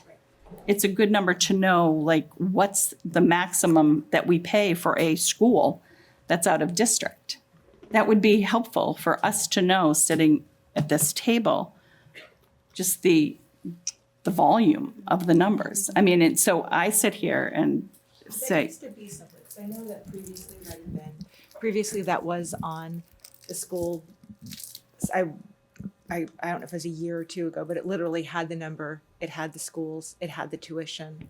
So, but I'm talking about just like our students of the 61. Oh wait. Okay. I thought you meant the state website. No, okay. We used to have it listed, but obviously there's a level of detail that you don't go into because we're talking about particular people. Well, right? and I, don't need to know any student information at all. Right. So there's a certain amount of identifiable information that you talk about, and even from the standpoint of like a diagnosis or something, those sort of things that requires it. But there is that information there. And I think that it's almost too, if you took the number and divided it by 61, that's almost for the tuition, because they are so wide. You can have one that's 30, you could have one that's $250,000 if they're residential. Like the higher the need, the higher the cost is the way that I would say it. But to your point, I mean, I think it's good information from a knowledge standpoint, right? To know what contributes to that cost. Well, and to help someone feel okay about the numbers. The numbers are huge. And I'm just trying to wrap my head around it. You know what I mean? And that's hard. But I mean, I think the painstaking things that we've gone through this year have made it, you know, a little bit more eye-opening. And a lot of the information that I was asking for was kind of details to help formulate those understandings, if you will, because the numbers will tell a big story, just like your scatter chart. Yeah, no, I appreciate that. I think the thing we, sought out and hopefully made clear to the Warrant Committee at the start, right, was ongoing conversation, partnership, answering questions. I feel like Katie has done a phenomenal job. In fairness a bit to the district, Charlene was literally working on your stuff, needing to get you the information. They have to manually redact page upon page of information, right, in order to compile some of this information that you were asking for related to kind of the list of 28 things. And so I think like there's a level of detail that, again, also you potentially care about because of your involvement and insight, that handing that same packet of information to anybody else at this table, much less somebody walking on the street in the community, doesn't mean much to. And so balancing those things in terms of the broader messaging. I love that you like getting in the weeds, Lori. We love having you there. But I do think that's just a different level. And whatever information we can provide to you or anybody else who has questions about process, spending, any of that is, I think, what we've tried to come very openly here with and with the community as a whole of saying, like, what's the question? You want to know about this? We'll try and get it together and put it up. There's obviously time and manpower implications Correct. with doing those things, but like as best we can with all the other needs our kids have, like we want to make that clear, especially in a moment right now, to your point, where we're having financial challenges in the current year and we're having an override request of the town. And Which is why I did not ask for a long time, because I know that Katie was just trying to get her arms around it, and she has done a phenomenal job of. It was, a lot of information was shared this year, which was great. So anyway, I have a couple other questions that one of the reports that I got was an attendance report. And can you talk about that, like the percentages and how you read that and what you do with that? Because some of the grades had like high attendance. Like high, not in attendance. Like, what do we do? Yeah, so we, this has been a major focus coming out of the pandemic, where, and this was a push from DESE too, so Department of Education, had a big focus on chronic absenteeism because there's such an impact, and data highly supports the connection between school attendance and student outcomes. Because students weren't coming to school, there were a lot of behaviors that developed out of the pandemic that have been hard to break. So all of our principals, it's something that we talk about as a leadership team. They're looking at that data, reviewing it, and working on systems to respond to it. A lot of this involves working with families too. It's not working with a student necessarily who's kind of getting off the bus and then walking down to the 7-Eleven. That's generally not what's happening. It's more working with a family and a student together. The high school has been working on this for 2 years with different kinds of interventions. They've had Saturday detentions. They've had students staying after school. What they found out of the pandemic was that students, the tardies were just ballooning. The number of students that were comfortable coming in later and later, and they were noticing that a new culture was developing. And so really wanted to step in and be very clear about like this is not like a time where you might show up at 8:10 or you might show up at 8:23, but like you've got to get here before school starts. So that has been like a push from every level. Elementary principals are constantly calling families and checking in. Sometimes there's an issue where we're not making any headway, and then we can elevate that and work with families to try to, we have kind of like almost like an intervention to make sure that students are attending. I thought that was a good report, though. I just want to name, I'm not sure the exact report you're talking about, but if anybody's interested in student attendance, I think the DESE, I love DESE's site. This is where most information comes from. You can go and check out every school in Milton, district as a whole, and look at student attendance rates by different categories. So I echo Peter, just from being in the sector, is an enormous push in terms of trying to get attendance to rebound, especially given that we were telling families to stay home, right? Like keep them home. They have a cough, they have a sniffle, keep them home. Yeah, right. And so changing that behavior has really like become more of a cultural societal push. And, within Boston, we've talked about how do we get hospitals and doctors involved, and how do we get the city as a whole involved, and how do we get how do we just make it a really big thing, because it has been hard to revert it back to kind of what it was pre-pandemic. It's hard for adults, let alone children. Because Well, the yeah, isn't that workplaces true? see it. Isn't that true? Workplaces are all seeing it. So I have an unpopular, probably, thought that would bring money to the budget. The all-day free kindergarten that we used to charge for.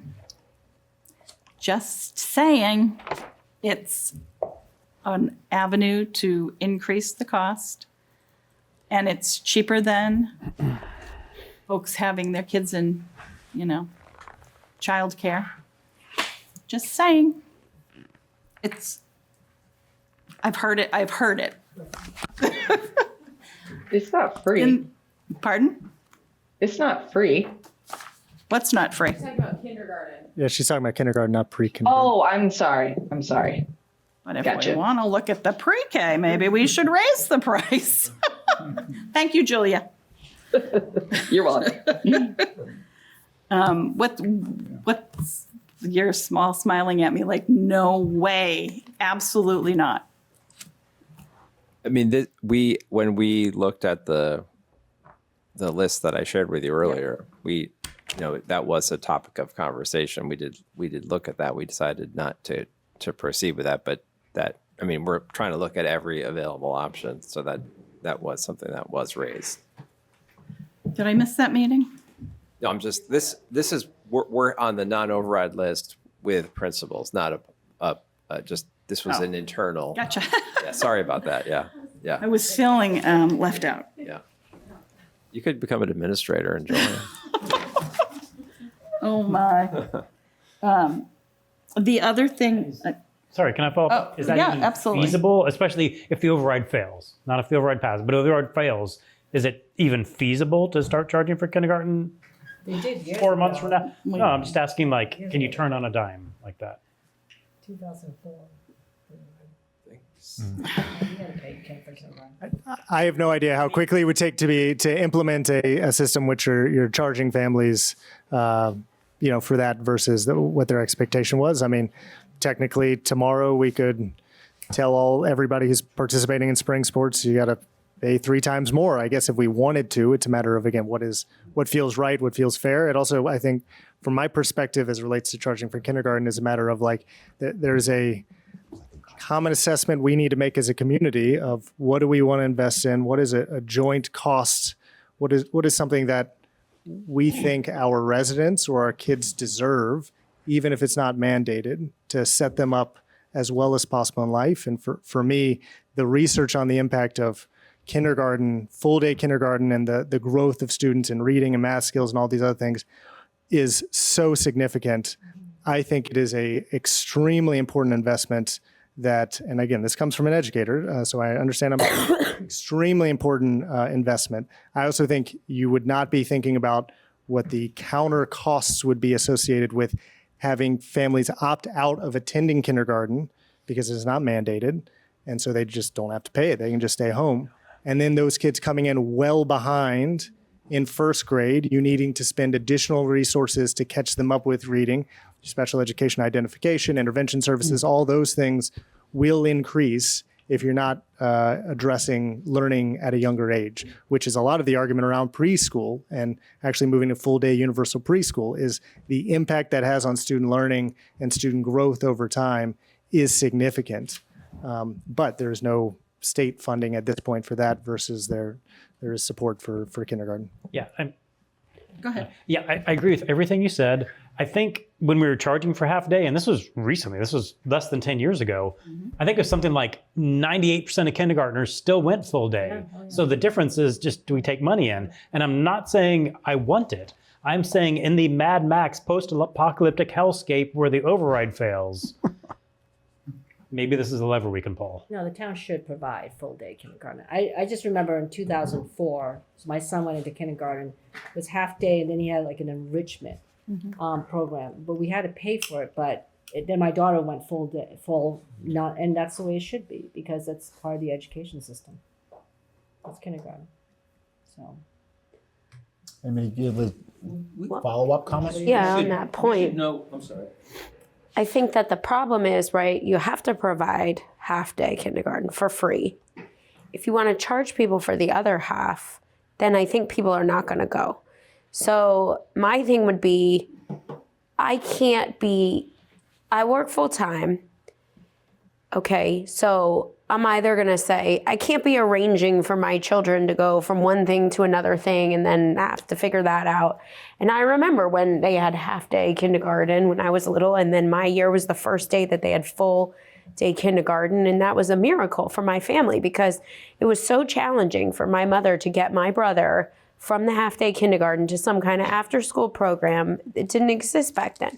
He's only a few years older than me, but I would think that it would be very, very inequitable effect because people whose parents work full-time because they have to work full-time or they have, whatever career, would not be able to manage that. And so the ones that can afford to pay for their kids would be able to pay for their kids to go full day, and the people that can't would just stay at home. And you would be further, as you said, Mark, further widening the gap between people, the haves and the have-nots. And my concern about that is they learn how to read in kindergarten now. Like my kids straight up learn how to read in the first half of kindergarten, and then they're like progressing. I mean, when I was in kindergarten, what were we learning? Like this color is red, this color is green, this color is yellow, this is an eye. We didn't learn how to read. Now they're so advanced. I feel very passionate about that, but whatever. But we still have to provide half day. So you're still having, kids are coming. You still have to have buses for the ones that live further away. I get it, it's half in this time and half in the other time. But you're still having to have those classrooms, the aides, the classrooms with the bathrooms, the busing, the custodians, everything. So I agree with you. I'm not sure how much money it would really, I like people's creative thinking, I have to say, but I'm not sure how much money that one would save in particular. Can you say on that one? I'm sorry. Go ahead.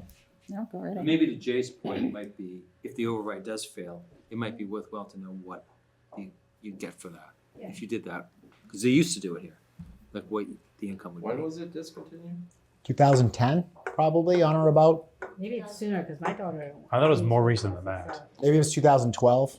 I think before that, because my daughter went to kindergarten in 2008, and then we didn't have to pay. No, we're talking about free full day. Yeah, I think Free she full had day. free full day. That's 2008, 2009. It's before that? more No, recent I know she than did. 2000. Because I didn't have to worry about. It's 2014 when my son started kindergarten. Thank have you. to pay them. I remember the lady told us that you guys are very lucky. Okay. Because it was the first year that we had universal free kindergarten. So yeah, 2014. Do we get any state funding for it? I think we do. Or did that all go away? We don't get any grant funding, but so if you have a tuition-based kindergarten, the Chapter 70 formula, which is the state funding formula, you only get, I want to say credit because Chapter 70 is based off of your enrollment, they only base the enrollment on 0.5 of the kindergarten student. Okay. So it would actually, when you increase to a district-funded full-day kindergarten, you get to claim your full 1.0 student, so it's more money through Chapter 70, if that makes sense. I've just lost what I was going to say. Lori, can Steve jump in? Yes. All right, thanks. Great conversation, love it. I've got a question. Talking about in the spirit of transparency, Peter, when you first came on, you did a report. I thought it was amazing. It was your strategic vision, outline your goals, your milestones. It was awesome. I was like, holy crap, this is amazing. Why can't we go back to something like that for the school committee to write and have a quarterly report? You're a business, right? You have P&L. Why can't you do that? I mean, if you want transparency, show where you invest your money, then you're not going to have to do this heavy lifting every time you have to ask for more money in your budget.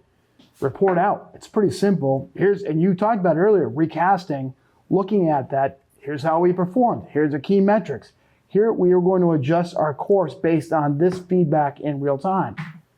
I mean, that's how we run business. I mean, that happens every day. I mean, probably you guys agree with that, I hope. But I mean, seems easy and logical. Why not consider it? So we do quarterly financial reports and produce those. We did a quarter one report, shared that publicly, talked about it in finance committee, talked about it at school committee. Mm-hmm. The quarter two report is the whole reason that we have shared about the FY25 to the exact point you're talking about. Right. Here is the projection. We want to flag this based upon the projection that we have concerns and make that publicly available versus what occurred in FY24, which is that there was no projection that there was an issue until the end of the year when there was an issue. And that was what we were working diligently this year to avoid. Obviously, we're hoping to avoid that by not having a deficit within the current year, but we wanted to make sure the second we, as a school committee, knew, we made that very publicly available because we did not appreciate how untransparent, non-transparent it kind of was at the end of FY24. But we do have those quarterly reports. If there are things within the quarterly report that you think like we don't hit on or don't express clearly enough, certainly feedback on the process. We have some limitations within the financial reporting system, which is part of what we're excited about, like consultants, and maybe the consultants will flag something similar. But Katie, I don't know if you have other thoughts on the quarterly report process. And was your question specific to the quarterly financial report, or Yes. because you were Financial. referencing like implementation? I'm looking at more at the financials, looking at the performance of the overall. I mean, there's certainly milestones that'll be targeted inside there. I think the performance of those is critical. I don't think everybody knows they exist, right? So if you in these meetings, you're going to say, well, I told you this. They're like, when? Mm-hmm. So I think that's important. Again, your story is there, and just telling it, I think, will help. You guys are doing amazing work. I mean, just put it out there. No, I think how we improve communication is always something we're trying to think of. And We could retain this feature we've created, budget landing page, where we're collecting relevant documents. And that's an example of where those quarterly reports could live there. People could, review those as they become public. So I think that's something we haven't had the opportunity to discuss yet, but I know that we're interested in learning from, what has worked and what could work better. And we want to be able to sort of identify continued shifts in practice beyond those we've already committed to. So thank you for that. No, thank you. Yeah. Thanks for the background. If I can just add too, specific to the quarterly reports, because I misunderstood your question, but for the quarterly reports, so we do produce those. They're typically shared with the finance subcommittee and then shared with the full school committee. I am part of a Massachusetts School Business Association group. And it's a professional development group, and it truly just connects all of the business directors throughout the Commonwealth. And so one of the things that we've been working on through the association, and with a smaller group, but also at the statewide level, is a best practice document that's specific to financial reporting.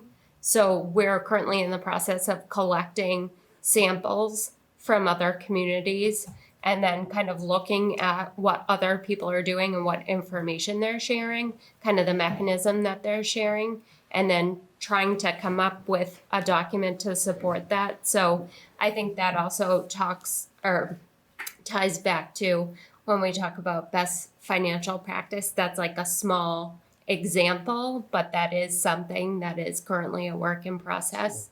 So just to kind of speak to that through That's awesome. some of the work that I've been doing with my Job Alike group as well, kind of like outside of Milton specifically. Lori? Oh, Brian? no, go, you can go. I saw your presentation. You're going to do monthly reviews, I think you said, on finances. Is the principal now, I don't know if it said that, but is the principal now going to be responsible for their budget of their school? So it definitely, we're making it a collective effort. So making sure that, because portions of the budget are very much school-based. And so making sure that the principals know exactly what the budget is, exactly who the people are within the budget, that we can't go over a budget. So that's something that, as when I started in Milton, very much trying to make sure that everyone is aware of it, because it can't just be kind of my position or the business office that's handling it. It has to be a collective effort throughout the district. So I think that's a little bit of a shift in practice, but very much something That'll help you. that we've been working on. And they truly, the principals and the directors, a special education director, technology director, there's a number of staff. They are responsible for making decisions that have significant budget implications. And so when they're not thinking about, or if they don't have insight into what is my budget, then they're not considering it when they're making that decision. And so we're now saying to them, the budget is truly a part of that decision. And it has to be, because we need to kind of live within the means of how we set the budget. So yes, they are all very much Good. an important part of the process. The only things that count are the things that are counted. Right? I just want to clarify the cadence of the meetings. The monthly meetings we were talking about is the planned establishment of the joint finance committee with select board, school committee, and warrant committee. So you might be meeting monthly with us next year. I don't know who would be appointed here, but we appreciate you. The school committee, finance committee meets, I mean, at this point, twice a week, every week. And even in the fall, it was once every other week. So regular meetings. I just want to shout out the rest of the school committee, especially members who aren't even part of the finance committee, just coming. It's an enormous amount of time that they are all spending really diving into this because of the importance. Volunteer Laurie for that. I'm resigning. I have two more questions. One is the audit reports. Like, a lot of the issues you had should have been picked up by the auditors. And so I guess maybe two questions. Are you gonna address it with them and maybe talk to maybe a new firm, or have a separate audit being done? But some of these issues that you had should have been picked up. So the audit that the school department has, we have our end of year financial report audited. I don't have the new one, by the way, just And so the end of year financial report, they audit it once we've closed our books. And so I don't know that the auditor would necessarily, they're only having visibility into the financial information once the books have already been closed, and then we submit that information to Department of Education at the end of September, and then the auditor comes One, in. one of the lines in it is, are you properly budgeting? And they said, yes, they're doing everything correctly. Oh, my. Yeah. We better put them out to bid. Let's not, well, look at it. You should address it anyways. Okay. Somebody should.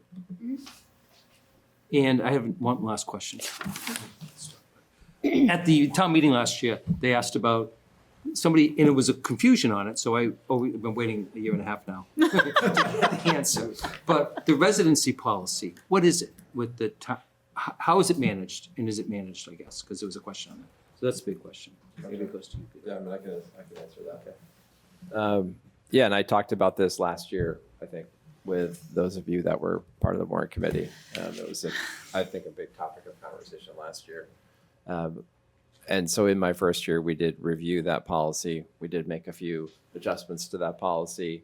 We did a thorough review of every district within our vicinity to see how they conduct their residency. We do have someone who works on this and within registration and, looks at every application. So we have a whole process that we feel confident about. We do respond to issues that come up, whether, if there's a question around residency, we will investigate that as well. I feel like we've done due diligence and I think where our policy is accurate, it's effective, and and at the same time, I mean, I think I said this last year because I spoke about this at town meeting, didn't I? I feel like I did. So you follow it. You have somebody that does it and you have it. Yeah, we And do. it was revised, the frequency with which you have to reestablish and verify residency changed, so I think it's on here, but I think now it's every 3 years. Yeah. 3 years, yeah. So before, I think it used to be like 1st, 6th, and 9th, or something to that effect. I don't have it right, but now it's every 3 years. Okay. You have to do it. It was updated this later. All right. Yeah. Good. Thank you. Can I just ask a question to follow on that? Have you had appeals or have you had to chase, like what's been the volume that you've had, that there's been an issue identified that you had to get involved with to resolve? You mean like at my level or? Yeah, I thought if there was any appeal that it went to you as the superintendent had the. Or designate. Or designate. Yes.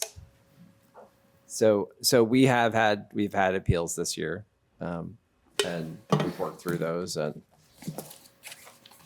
made determinations once we've talked with the family and looked at the evidence. And Have there been a lot of appeals or not really? not a lot. Okay. That's good. The rationale of adding the 3rd grade check was to provide our registrar with additional information that would be more recently updated, because that supports her in conducting the investigation that determines what level of additional investigation is needed. And so that was really an important piece of why we decided to add that in, was to support her in keeping more up-to-date records that would then be something that she could check more efficiently than if it hadn't been updated as recently. Requires more, investigation at that point. And she's following through that more consistently now. That was also a request from the staff, right? To sort of support them in doing the work. And do we know how many, or do you, because I don't, know how many of there's a, if you don't have the tax bill, you're renting, is that what the off top of my head, landlord? the property owner certification. Oh, right. Yeah, I'm not sure what that number is. It's a fair number. I mean, it's not like in the tens. It's more than that. And I can get that for you, but I don't know that off the top of my head. Okay, that's cool. Thank you. All right, I have another topic you won't like. And you thought it would have been residency. The French program. So it feels like a private school education and a public school. What's your reaction to that? Like, how many schools offer a French program for 12 years in the Commonwealth besides us? It's over 40 years old. You mean like the number? The number of districts that are offering something to this effect. I mean, there are, I mean, I know there's one in Holliston. There's one kind of up north. There are probably, like, in terms of French programs, they don't all look the same. You know, you can do immersion or semi-immersion. I mean, there are a number of different ways to design a program like this. If we're not just talking French and we're talking Spanish or we're talking Immersion, Chinese, I guess immersion is what we're talking about. yeah. I mean, having worked in other states, Yeah. it's not unusual to see public schools with an immersion program of some sort. When I lived in Eugene, Oregon, in the district I lived in, there was a Spanish immersion program that it was in one school. So it's a slightly different model than here. It's actually not, I would say it's not uncommon. And it's something that districts are kind of continuing to look at.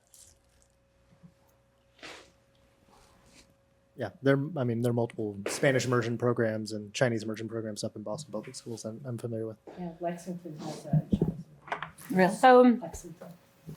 full disclosure, my son's in the French program. I wasn't suggesting we No, kick no. them out. No. But what I'm curious is, right, all those kids in his class, there's 27 kids in that class. They'd be in a class. Like, they're not going to not be in the school. They're going to be in a class. So the teacher is teaching them all day in French. She weren't teaching them in French. She'd be teaching them in English. Oh, yeah. Are we saving any money by if we were to get rid of the French immersion? I mean, I don't really know. I mean, there's some additional textbooks. You're going to have to teach them one way or the other. There are some additional costs, but it's not a significant additional investment. You're still using the Because same. like you said, it's. Still use the iReady additional either way. investment is if you had, Oh, yeah, they bought coffee 30,000 years ago. you know, you mentioned French textbooks, so we have to provide that. We have to provide English textbooks, so Right. that could be cost neutral. There are some positions like French reading interventionists. We have fewer French reading interventionists than English interventionists. So really, I would say overall, there's not a significant additional investment to sustain French immersion. I have a question. How many reading interventionists do you have for the French program? You know? We have 2.4, I believe. Is that right? Is that spread out? Is that at any one specific school, like Collycott, or do they go? They go. Yeah, yeah. I mean, they're assigned to like 2 schools, or I mean, that's spread over our schools. Yeah. Yeah, I was going to ask you. Because it used to be that, I mean, I think that was the dilemma, right? That If you can't speak, if you can't can't read in. English, and you're not supposed to be reading in English, don't give me reading services in English, right? So that was the change, that it's like, if we are saying that our children should be reading in French and they're having a difficulty reading in French, then we need to provide the service in French. Yeah, so I think my that was children. the past, I think it was like in the past 2 years that changed. Because I remember my kids going through French, and it was kind of proposed in a different way. If they're having difficulty in English, they shouldn't be going to the French program. If they're having difficulty in the French program, there should be a discussion with parents about maybe sliding back into the English. So that was what it used to be. I think now it's like, let's figure out if we can address the problem in the language of instruction. The second And la- then if there's an issue beyond that, then I think you have a further discussion, but let's start where they're learning and address it the way that they're learning, and then move on. Okay, thank you. I mean, they all merge together in the 5th grade, right? So it becomes, that's my recollection. And obviously, I have 2 French graduates in the program, so we're obviously very supportive of it. I have a French major now in college, so. I have a close friend who's Yeah. minoring in It's an French excellent program. at college now. How many students though? Like, there's a lot. Well, I don't know because I didn't get that level of detail yet. But Get everything. but how many? I'm leaving here tonight and going back to the office. How many students that start in first grade, which I think there's a lot. There's probably 5, 6 classes from like 2 years ago, the numbers. In the elementary schools, how many students are there when you get to middle school and then high school? Is the number dropping off? Are kids staying through it? Like all the kids I know in it stayed through 12th grade. But the numbers, I don't know if they... Immersion program. Yeah. They can take French courses in those? In middle school, and then there's French available in high school for those that opt to continue. Okay. All right, Lizzie, we can't hear you so on Zoom. how many continue? How many? The majority continue. They do. A large portion continue.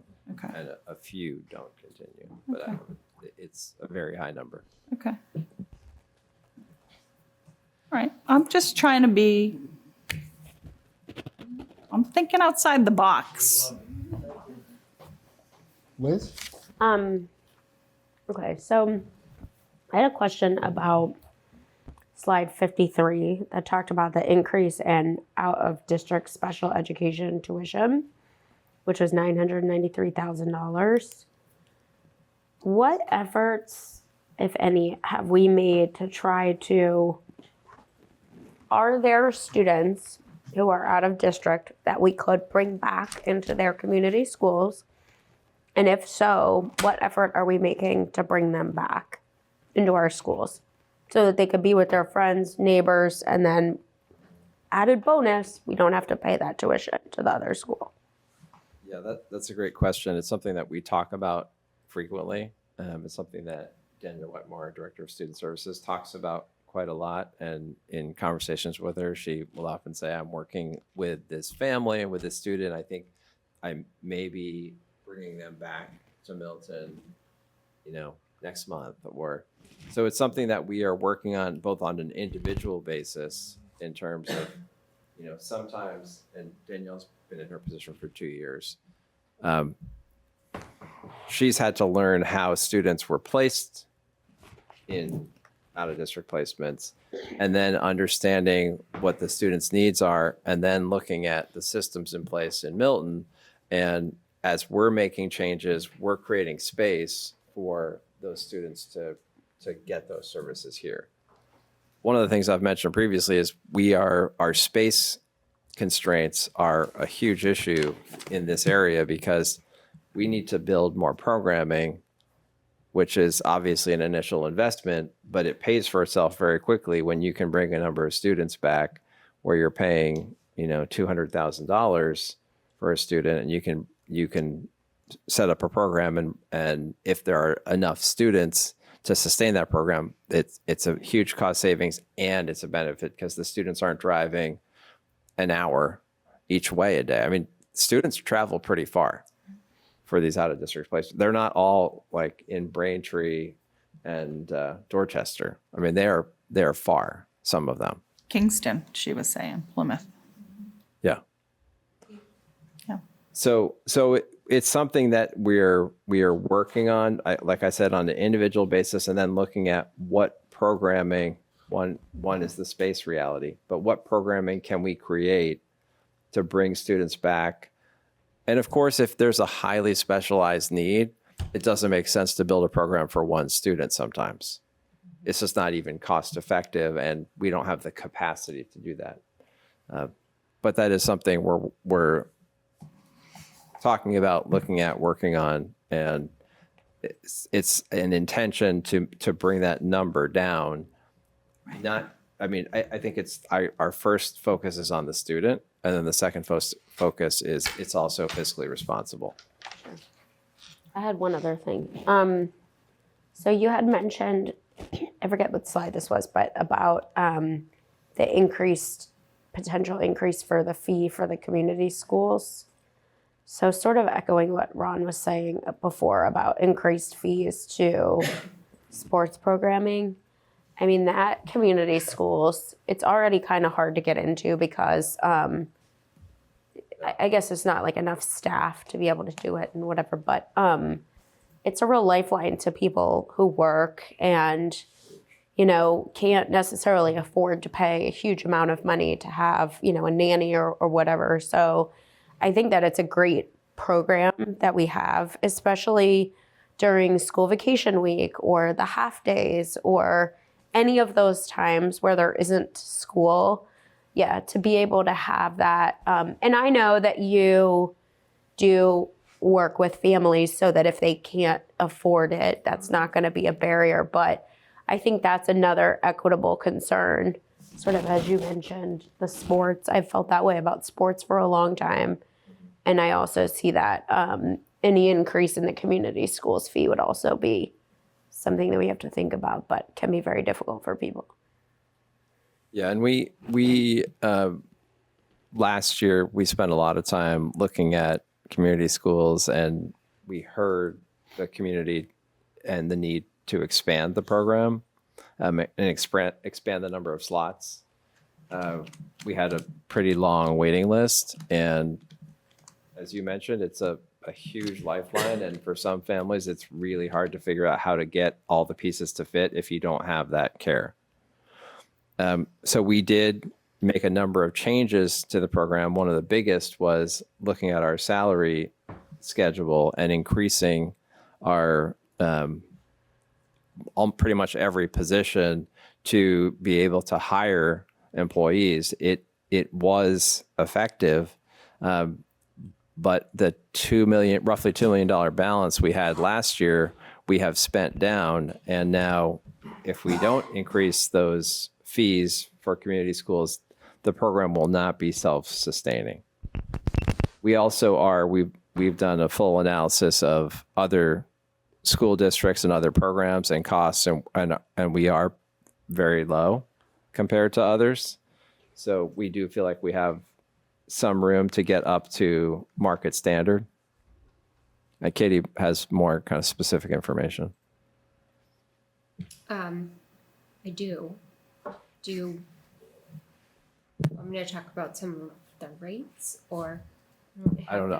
I think the key piece with community schools is that it is designed to be a self-sufficient program, and so it operates outside of the operating budget. The goal is not to have that hit the operating budget, which is actually not what's happened. The opposite has happened. The operating budget has hit the community schools, and so the families paying into the community schools have actually been, in some ways, and it's not just current year families, but because of the balance, as Peter said, that has been built up within that program over a number of years, that those fees have been leveraged to support the operating budget of the district in ways that are beyond what they should, right? There's some chargeback, as Katie has said, they use our space, not our space, it's community schools are our kids too. My kids go every single day.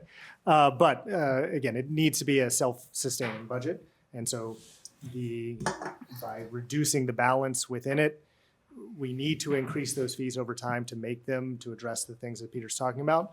But we could make those changes more slowly, depending on if we have a balance within the budget, right, within the account, to kind of wean that budget down slowly. The more we have pulled from that budget to address the operating deficit within the schools means that we don't have that cushion, and so we need to increase those fees more rapidly to align with actual costs associated with the programs. Do you know how many people you hired for that increase? Do you remember? The total number of new positions For community schools. Sorry. I'm thinking like 20, but I believe it was in the 20s. Were they full-time positions or part-time? I mean, most of the positions are part-ish time because they're. But would they be part-time-ish with health benefits? I wouldn't assume part-time employees are eligible for health benefits, but At a certain 20 level, like hours. 20 hours, and they get benefits, which I think was part of the shared services cost on that the town runs in terms of the health insurance is a line item of a big expense. And I thought that it had to do with. full-time positions for people that were part-time. We were trying to take our lunch aides. And then they could also work at community schools, so that they could be more, it could be more, and it was an incentive, right, for folks to sign up and actually do the after school, because we weren't getting enough applicants to just apply for the part-time jobs. So there was some sort of incentive created there. So there were some positions that did go full-time, but not all of them. A lot of them were high school students, my recollection. Yes. Yeah. Yeah. I mean, Yeah. majority of them, especially the aftercare and the summer care, the summer program, were Yes. mostly high school kids. Yep. Yep.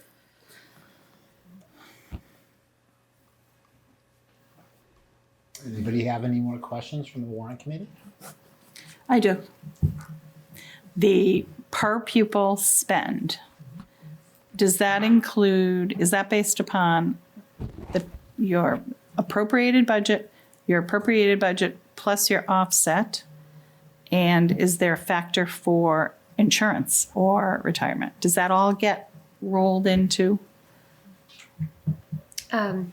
Yes, so the end of year report, we have to report on expenses that were funded through the school committee appropriation.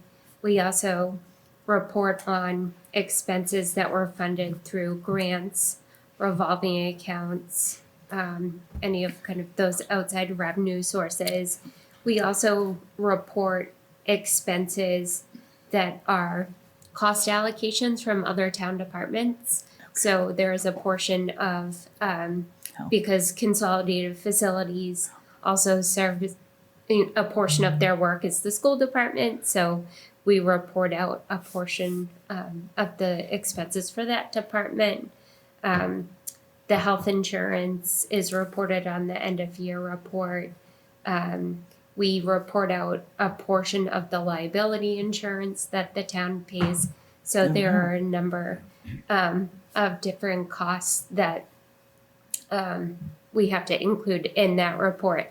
And then we also report, a portion of it is reporting out the budget as well. So you're reporting out prior year's expenses and current year budget. And so we have to report all of those budget numbers as well. Okay, thank you. Julia. Thank you. I'm just have a question about the two of the three articles that we received today that are going in front of town meeting. So and it's for the operating budget stabilization fund and then the reserve fund. And that I know that particular article was submitted by the school committee. So this is probably just showing my ignorance on larger, how budgeting works throughout the town. But why is it necessary for the school committee to have their own reserve fund that's so specific for these costs of special education, out of district tuition or transportation, when the town is creating an operating budget stabilization fund that says it would fund the operating budgets of the town and the public schools? So I'm just kind of wondering what the nuance is there between your article and why it's necessary in light of the select board's article. Can I ask a subset, Julia? Thanks for bringing that up. Sure. If you have discussed it as a committee, could you give us your opinion on each of the articles as it affects your? As a committee, we voted on the special education reserve account. So we Stabilization fund. So yeah, the special education stabilization fund. We voted in favor of it, which is, I believe, why it got to you. I don't want to speak for the select board and the town administrator regarding the operating budget, but I will share my knowledge based upon watching those meetings and talking to them. But I think, and Katie can speak very well to the special education reserve account because it was under her suggestion related to best practices. But the operating reserve account is additional tax levy that the select board is including within the override request in order to create a a funding source above and beyond kind of what we can expect to get with the under Prop 2.5 in order to sustain the budget over a longer period of time. So if we are just resetting the budget to a certain level this year, and then we can only increase it by 2.5 next year, then, very quickly next year or the year after, if inflation is higher, we're going to be in a situation where we're going to have to make cuts. And so the ways in which I believe the select board is designing the override and the funds available is to utilize available free cash within the current fiscal year to invest in kind of a reserve account that will be leveraged in future fiscal years, and to create this operating reserve account. So the goal of that, again, is for like townwide operations in general, and to sustain those increases over time when those come in at 3.5%, 4%, 4.5%, in order to kind of sustain that through FY30. Special Education Reserve Fund is a specific fund related to planning and preparing for and providing the town, not just the schools, a tool by which to respond to unexpected and significant special education cost increases within a fiscal year that were not budgeted for. So again, in my octuplet scenario here, a family of octuplets with all requiring significant IEP services comes into town. We didn't budget for that. That we have to provide those services. They deserve those services, but the ability to budget for that within and expect that within a fiscal year is not really there. And so the only way to cover that would be to cut other operating expenses within the budget, as we're trying to do this year, or to tap into a kind of reserve fund to say, ooh, this is a unique one-time situation. Again, comparable to snow and ice, it's really bad winter. Okay, let's tap into that. And then the following year, we'll need to incorporate these costs within our operating budget. So it's very much special education specific. And it is a fund that is overseen by both the select board and the school committee. So both groups would need to vote in favor of removing funding from them. So it is not a school specific account. And again, it is one of those things we've requested to be implemented with the goal of trying to create sustainability and predictability within the budgeting process and improve kind of our practices. Katie. But why in that scenario that you just described would you not be able to tap into the operating budget stabilization fund? Potentially you could, but that operating stabilization fund is not specifically intended for special education costs. The special education reserve account is governed by Mass General Law, so it is not just like a Milton policy we're establishing. We're adopting a policy that's Mass law and can only be used for very specific special education costs. The idea being that, again, that is what that is for if that were to come up. Technically they could use free cash. Technically they could cut allocations of other departments if they wanted to cover costs. Like the town can do a lot of different things, most of them, I guess, with town meeting approval. But it's just two different reasons for having those accounts. Better way to explain it? No, I looked at the operating reserve fund more as a mechanism for funding future fiscal years in the budgeting process, rather than, I think the special education reserve fund is something that you would utilize within the current fiscal year. So I kind of just looked at it as maybe two different things, but that could have just, again, been my interpretation of them. And very much the operating budget stabilization or reserve fund would be managed by the town administrator.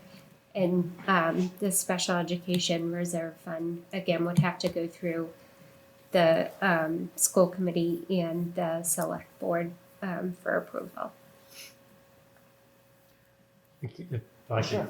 Yeah, I think you've nailed it. The current year versus future year, mostly because, and Julia, I'm glad you brought this up. This is a good point. But I think the difference would be the special education reserve. In order to spend that money, you need approval from the school committee and the select board. Right. They meet every 2 weeks. The other reserve fund, you need 2/3 approval from town meeting. That happens twice a year. If you're put in a bind, I don't know what time of year special education costs come up. But that would be a reason. Thank you. Are there any other questions in regards to the budgets, 25, 26, or anything else associated? One slightly different question. With all this fiscal discipline, is there anything that we are not doing that you think is super important for the school district that is just not being budgeted right now? I like to know what the opportunity or what's not making the cut that you would think. What are we giving up on, if anything? You mean from a needs perspective? Yeah. What would be the biggest need that we're not going to fund? I mean, we had a number of things on our needs-based budget for FY26 that haven't seen the light of day. Yeah. Since we originally presented them to the select board, whenever that was. So we had some additional teaching positions at the high school. We had a human resources director, which we don't have. We had an EL director that was also going to be an assistant to the director of student services. We had some other kind of. Oh, okay. Let's see how much I remember. We had funding for after school, like kind of extracurricular support services, planning, curriculum development. We had a fair bit of funding for that. We had an additional position in elementary in grade 1 to respond to class size. We pushed off to year 2 teaching and learning coaches. And that was part of a plan to build out our instructional framework and then bring in coaches to support high quality teaching and learning. We're talking about the ELA curriculum that we're putting in our override budget for next year. So that would support that work and all the other work that we have planned for the instructional framework. And then we had some positions in year 2 at Pierce as well. That those are exploratory positions. There's those classes are pretty tight, and there's not a lot of opportunity for students to kind of diverge from their schedules. So that was going to provide more opportunity there. So teaching and administrator positions, not like revamp the whole accounts payable system or something. It's more educational. Yeah, I would another say. list. Yeah. Yep. Thank you. Yeah. Any further questions or comments? Karen? Okay. Thank you very much. Thank you. Thank you. Dr. Burrows, Thank you. Dr. Carroll, all the members of the school committee, Katie, Blake, thank you everyone for your time, the presentation, and the energy. Thank you very much. At this late hour. Sorry you're here so late. It was my fault. Well, I don't know. Well, I wanted to get to 11 because that's what you guys like to go to. Yeah. With your own meetings. Report back from Lori. Email her. Who needs sleep? Not Right. us. It's an early night. Yeah, exactly. We aim to please. Thank you very much. Thank you. Thanks, thank you. I'll see you.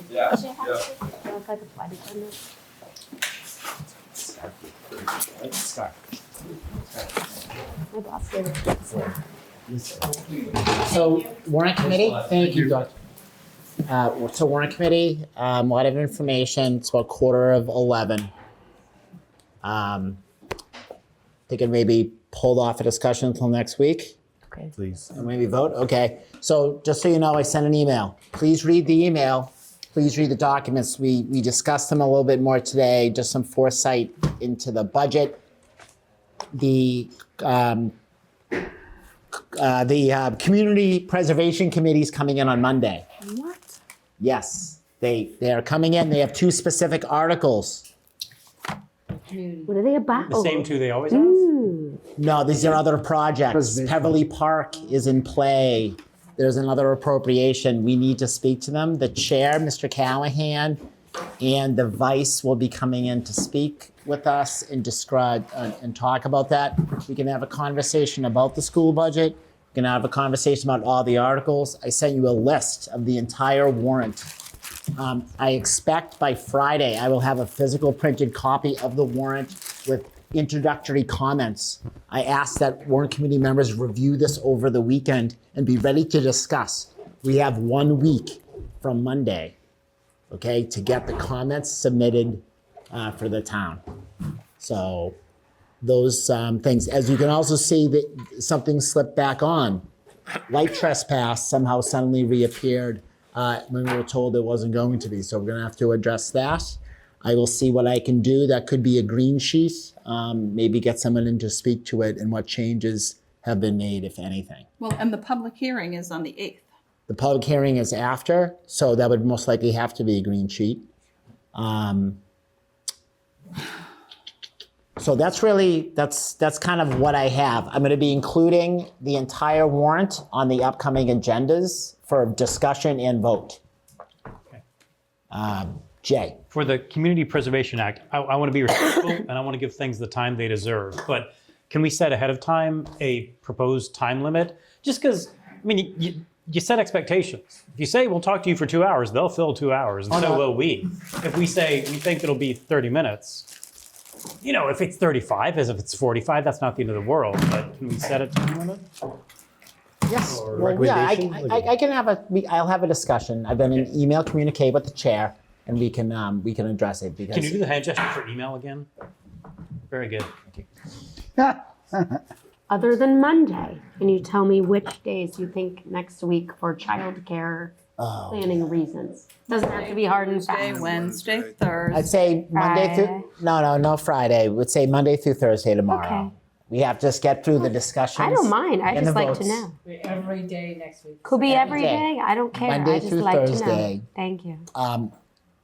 We need to get the warrant to us by Friday so we can look at it.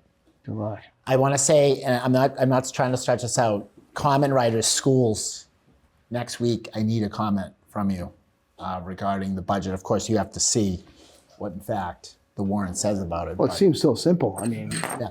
So I know Brian's been working on the planning board articles. He's already gotten me rough drafts of them. We're going to need some additional article writing for the CPC, maybe the light trespass. I could be reaching out to you for a little bit of help do the on light those. Sure, Liz. Again. Thank You you. can make me do whichever one you want, but I yes. wrote the other one, so That would be fantastic. I don't mind doing it again. The CPC, you know, I have some others. I might be reaching out to some people individually unless anyone sitting here right now wants to volunteer to do one. What else is there? Seeing no hands raised. Judy's hand is up. Judy wants. Judy. Thank you. Could you clarify for me, if the public hearing is after town meeting, how does that meet the criteria that there should be a public meeting? April 8th.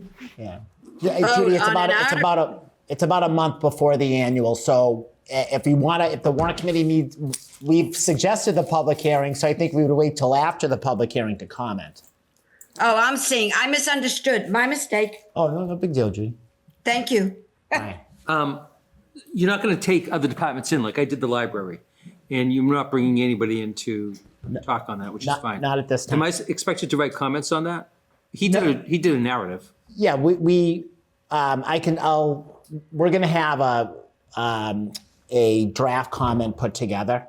So for each of you who have gone to the committees, I'm just gonna ask that you send me anything that you need, and I can incorporate that into the main comment. Does that make sense? There's a boilerplate probably already. Yeah, there's already gonna be a boilerplate structured. This amount, Bubba. So if there's anything that you have that you would like me to include, I know Ron sent along the other information from the Department of Health. I sent the link out to last year's warrant too. You can look at that. Yeah, so I'm just going to insert maybe a sentence or two or whatever you think is the most important bit of information that town meeting needs to know while looking at that article. And any other flair I kind of dress it with, just from watching the meeting. So that's all I have right now. I'm gonna be sending you an email over the weekend. So with the copy of the warrant, just take a look at it. If you have any questions, you can call me or text me, then we can set up a time to talk. So next meeting's Monday. Next meeting's on Monday. Lovely. Okay, and we also have a planning board vote on Monday also. That's also included in the agenda. We're voting on floodplain, site plan, and ADU. Wonderful. And they're holding off on the overlay until June. Yes, and we will address overlay with them in June. That's a big one. They've been working on it for years. Yeah, I believe. But we can talk about that. I believe.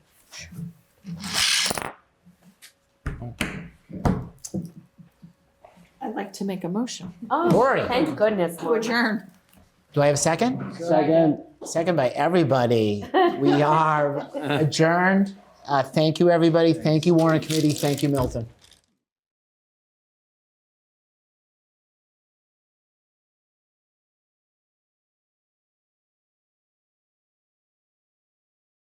Three, two, one. Here we go!